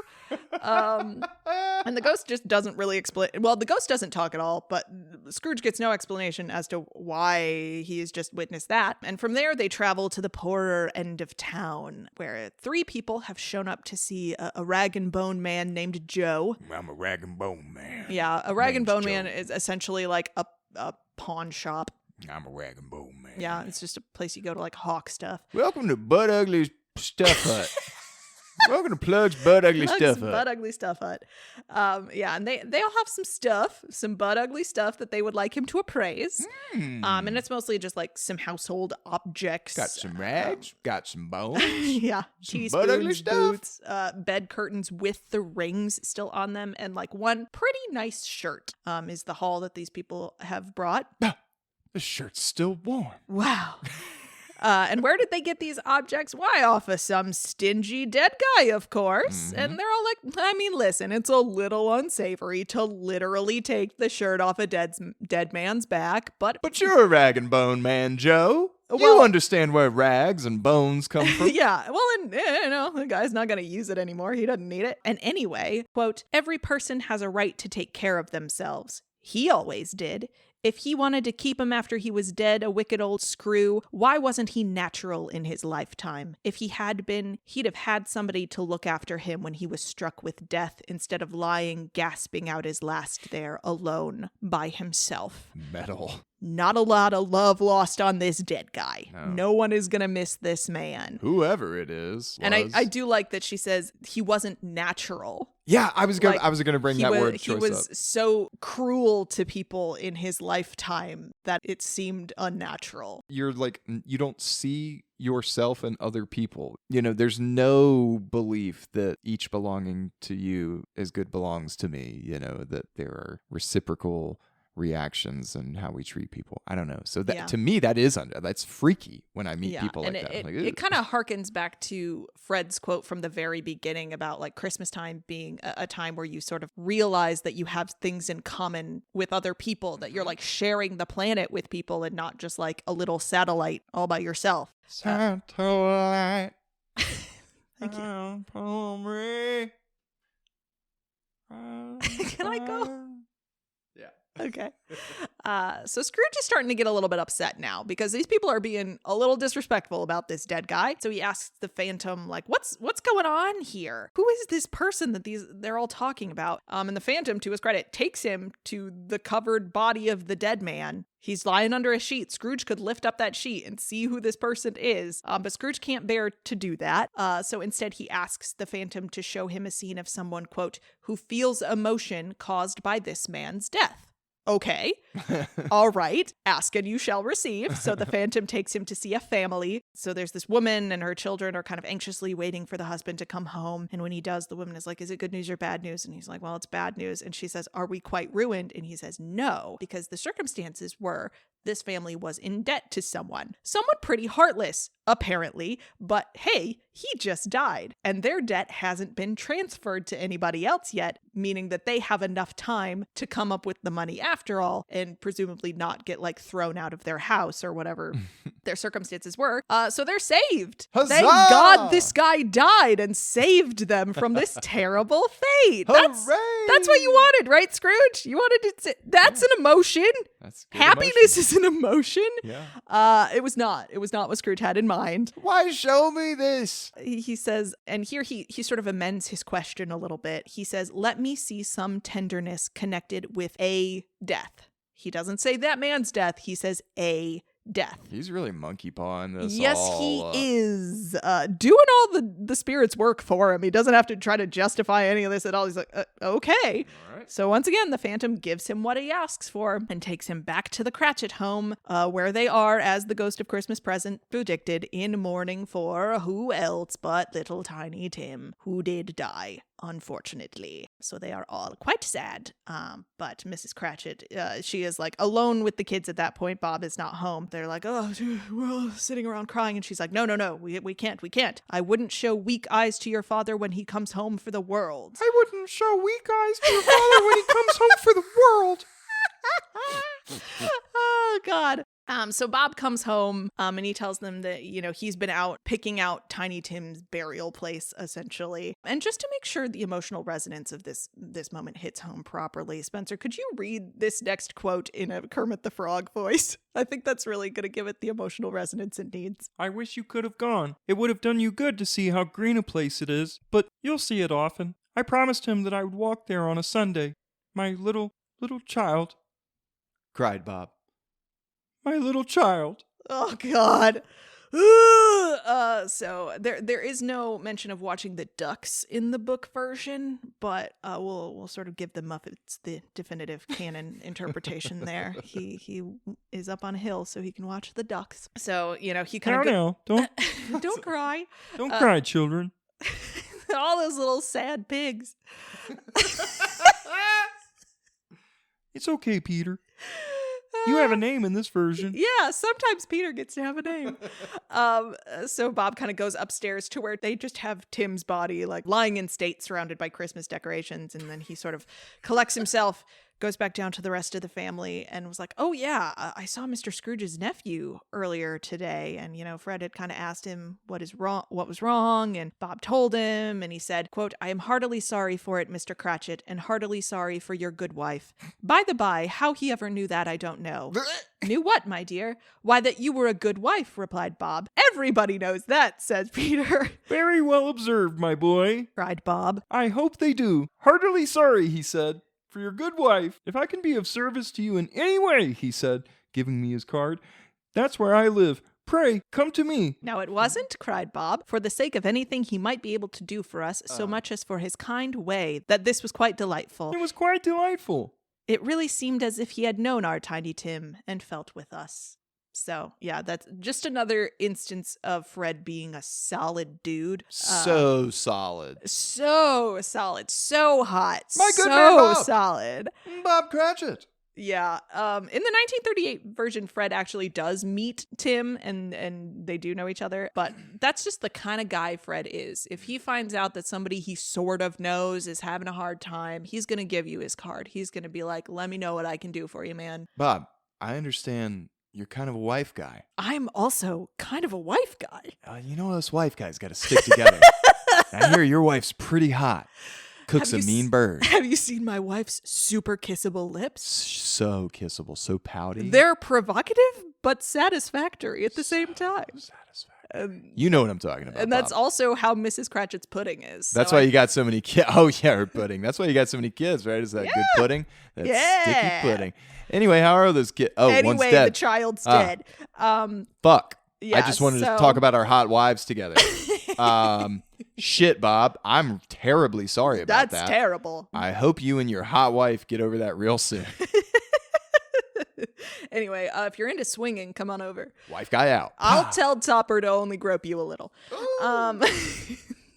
Anyway, this is a very, very sad scene where, as we talked about before, the family is kind of sitting around and reflecting on what to do with a loss like this, where, you can imagine this being the sort of thing that really devastates a family. But they sort of say, like, we are going to remember Tim, we're going to remember his optimism and his positivity, and we are going to carry that with us. And the scene ends with Bob saying, I am very happy. I am very happy.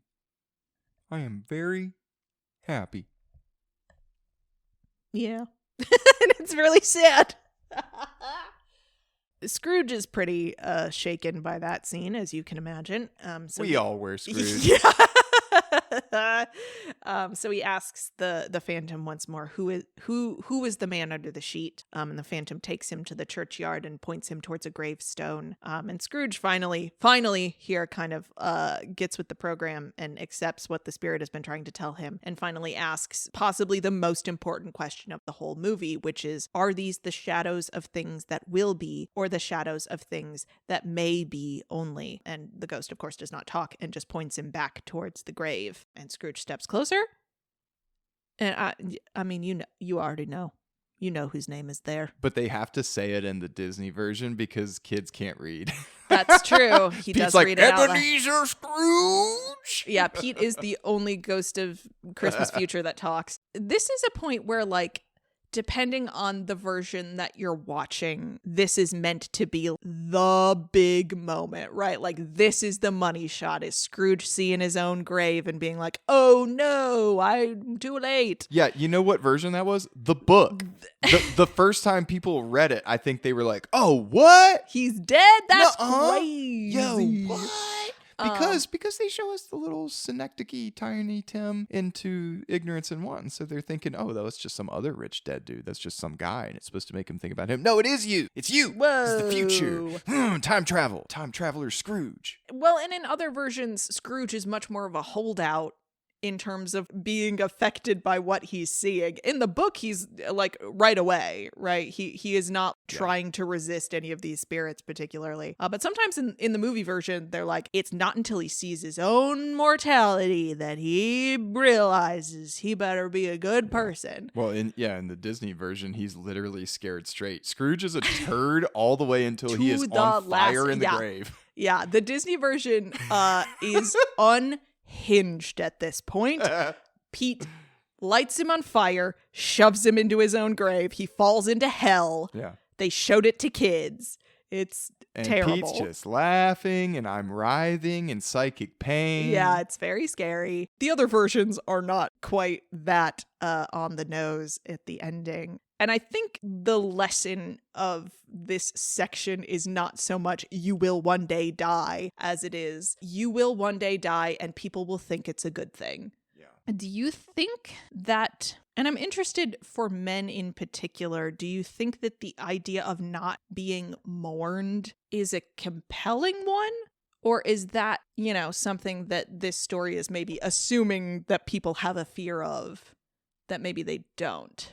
I think it's extremely real. Most men I know that start to have some kind of crisis of mortality, their whole solution is legacy in some version, like how to be remembered. And most people just do it by having children. Scrooge ain't doing that. Well, and having children is no guarantee that your children are going to remember you fondly. There have been plenty of people who have not been particularly sad to see their dad go. But I think the deep-seated fear is being forgotten. Yeah. And so if you're not mourned, it's because no one gives a shit. Arguably, it's worse to have people celebrate your death, but I think the real fear is like they're going to celebrate and then sell the things they stole and then forget. You basically didn't exist.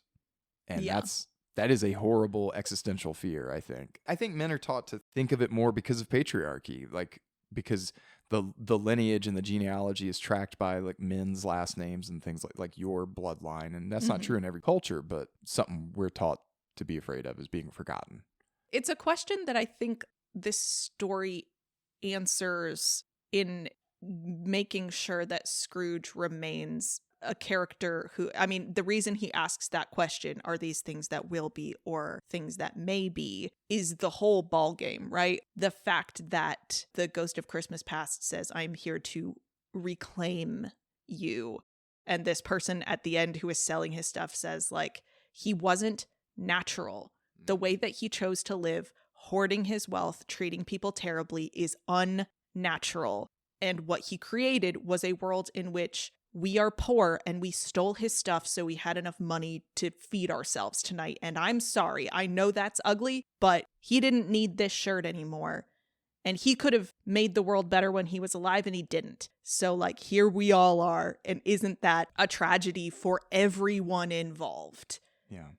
I think the family that's like in debt to him is probably the best example of how it's okay to feel in real life, which is relieved. It's like, holy crap, we had this emergency and it's just gone now.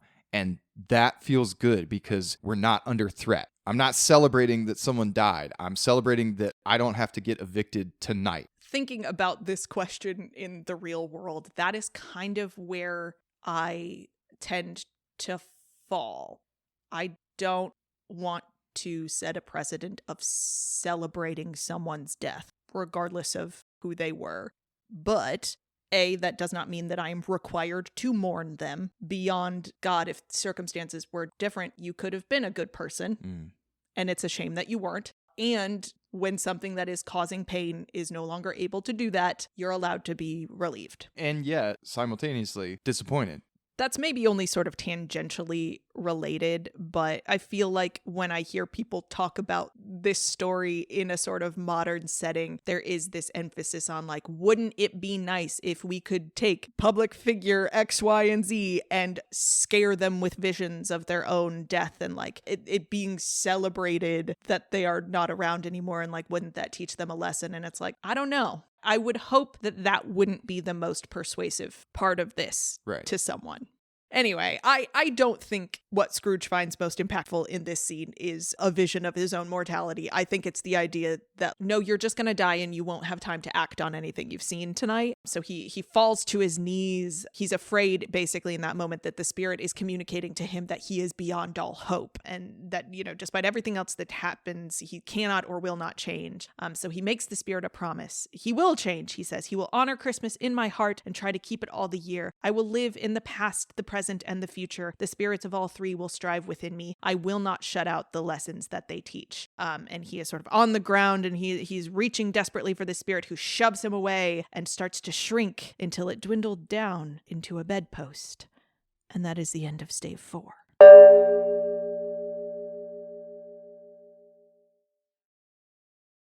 Stave 5. The end of it. It is a bedpost. Scrooge is in bed.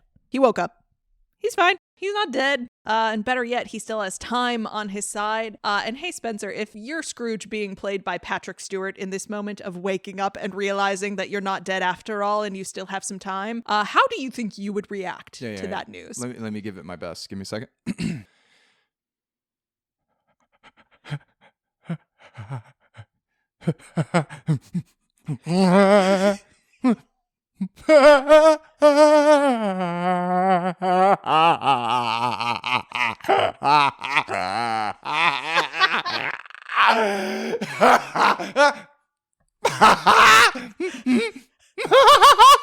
I didn't miss it.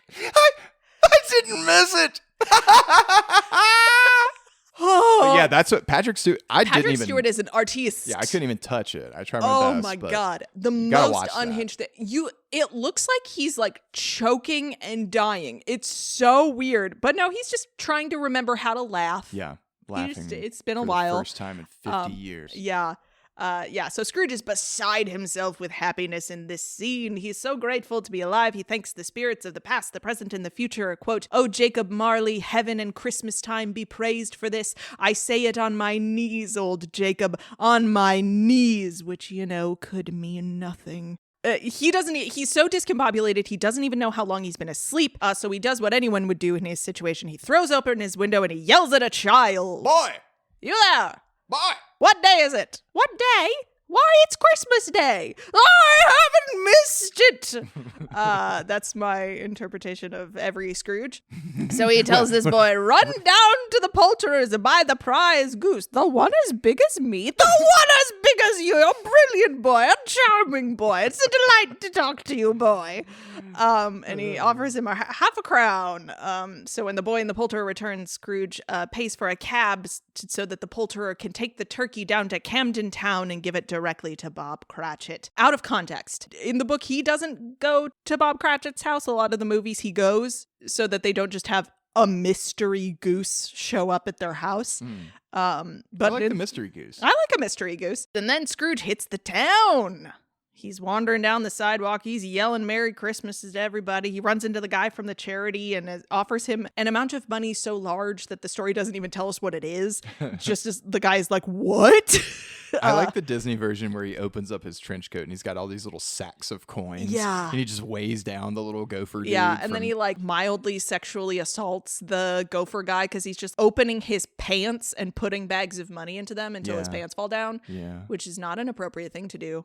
Don't do that to people. That's really not generous, good. though. It's generous in a way that's like still kind of shitty. Yeah. So Scrooge McDuck hasn't really learned his lesson very well, but anyway. And as he's wandering through town, he winds up at his nephew's house, and he just kind of walks into the dining room unannounced. There's like a maid there who's like, "I'll go announce you," and he's like, "No, no, no." And he again in the Patrick Stewart version, he like pokes his little head around the corner, and like the people are sitting there eating dinner and like don't notice him initially, so he's just like sneaking around the corner. But eventually he's like, "I'm here for dinner, Fred. Will you have me? Will you let me in?"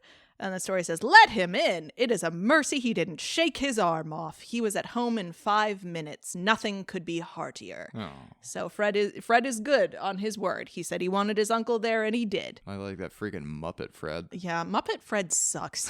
Get out of here. He doesn't even have a hot wife. Yeah. It's not fair. I'm sure his wife is perfectly hot. The next morning, Scrooge still goes into his office early so that he can punk Bob Cratchit one last time. Nice. Because Bob, as it happens, comes in a couple of minutes late. He had a whole goose to unexpectedly cook and eat yesterday, so he was busy. And when he comes in, Scrooge confronts him, and Bob tries to stammer out an excuse about it. Oh, it's only once a year. It won't happen again. But Scrooge interrupts him to tell him, I am not going to stand for this sort of thing any longer, and therefore I am about to raise your salary. Bob has a very human reaction to this, which is he thinks his boss has been body snatched, and it says in the text, thinks about attacking him with the ruler just to be like, this is clearly an alien. Something has happened here. I've got to deal with this. But no, Scrooge is serious. He says he wants to help Bob's struggling family, but first he tells Bob to go buy another coal scuttle. Oh. Which is very nice. And the narrator tells us that Scrooge made good on his word. He did what he said he would and infinitely more. And Tiny Tim, who did not die, Scrooge became like a second father to him. And he, quote, became as good a friend, as good a master, and as good a man as the good old city knew, or any other good old city, town, or borough in the good old world. And it was always said that he knew how to keep Christmas well, if any man alive possessed the knowledge. May that be truly said of us and all of us. And so, as Tiny Tim observed, God bless us, everyone. there you go. And that is the end of the story. End of stave 5. This has been a production of Penguin Random House Books.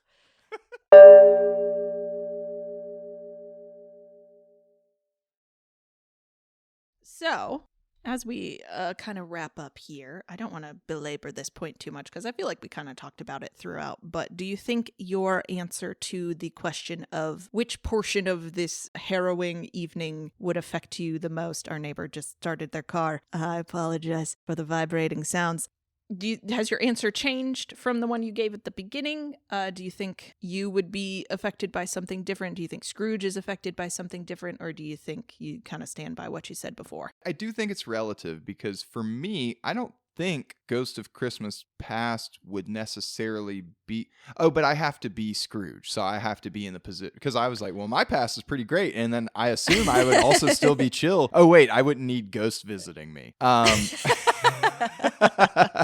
So, yeah, I think it's way more effective for me to remember something I have forgotten instead of to develop a certainty for something I assume is going to happen, i.e. my death. So I'm out on future ghosts, get out of here. Present makes me want to love again, and present makes me want to use my money to make the world a better place. Yeah.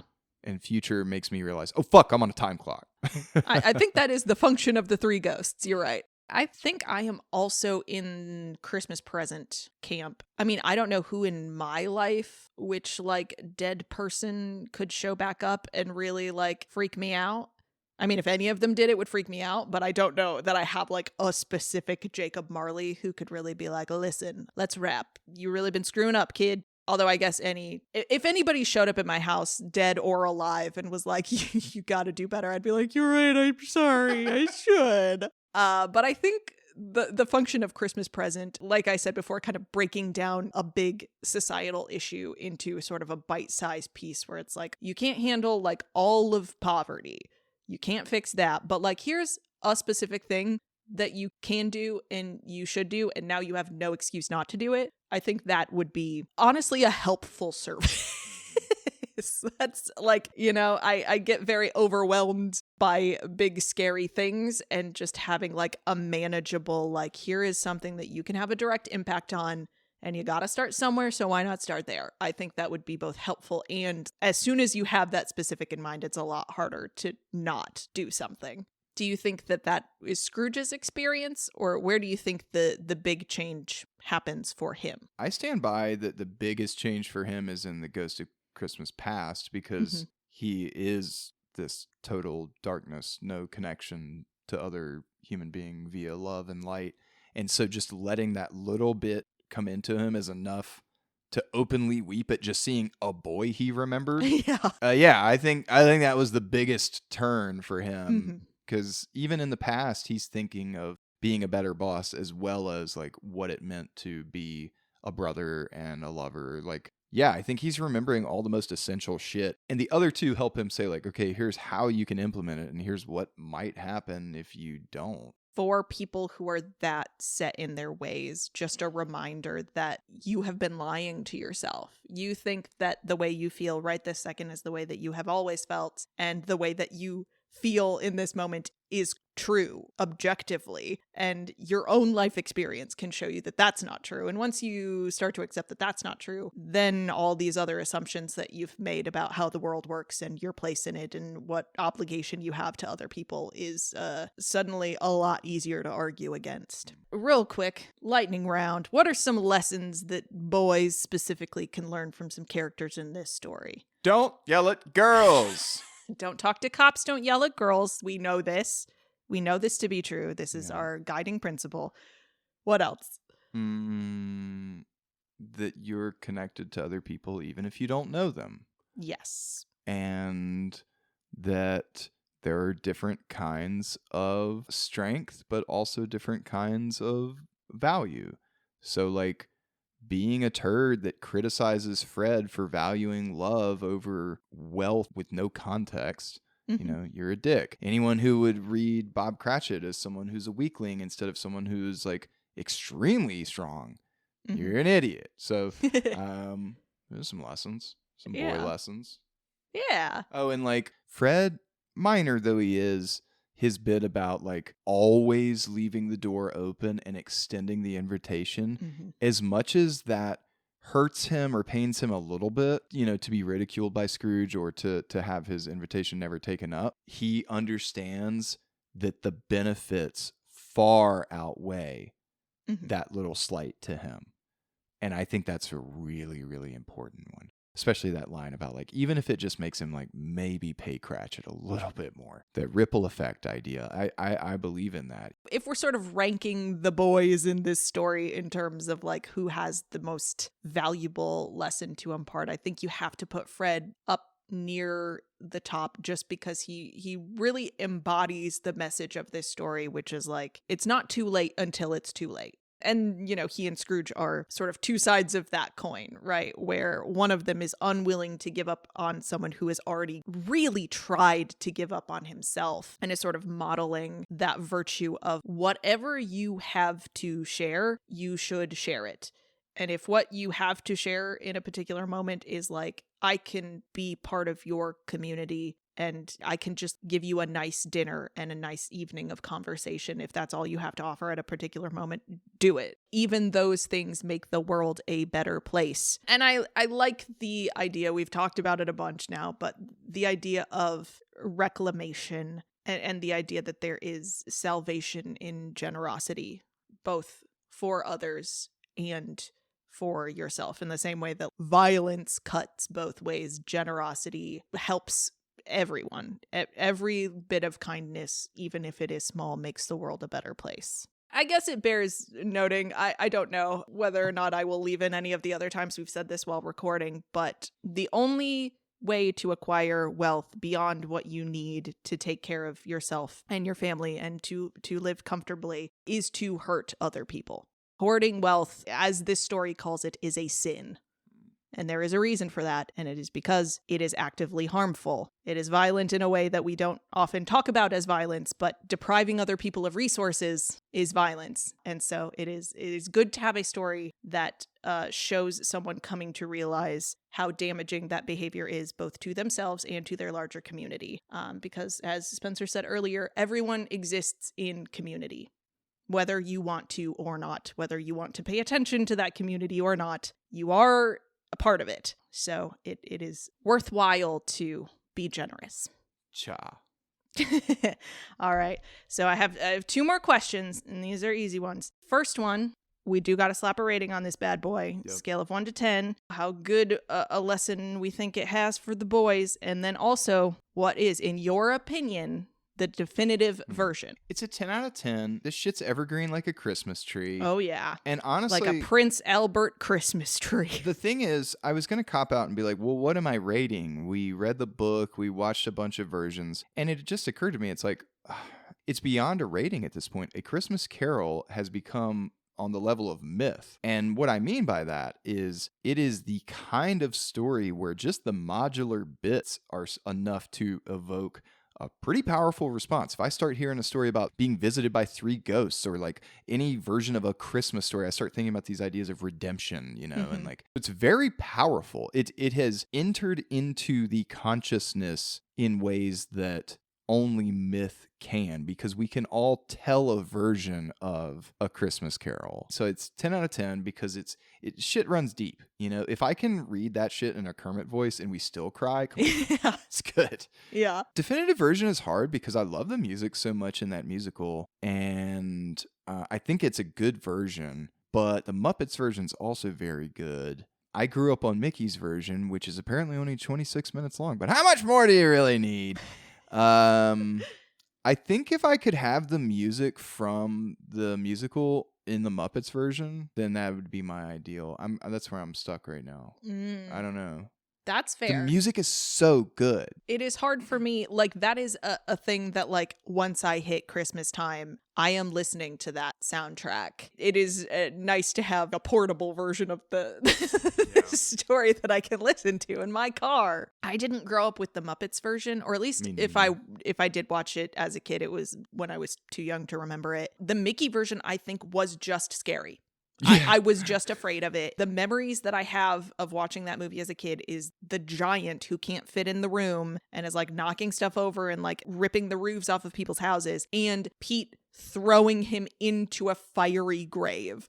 That is what I remember out of Mickey's A Christmas Carol. Not like my coworker who, when I told him what I was watching, he was like, the single P.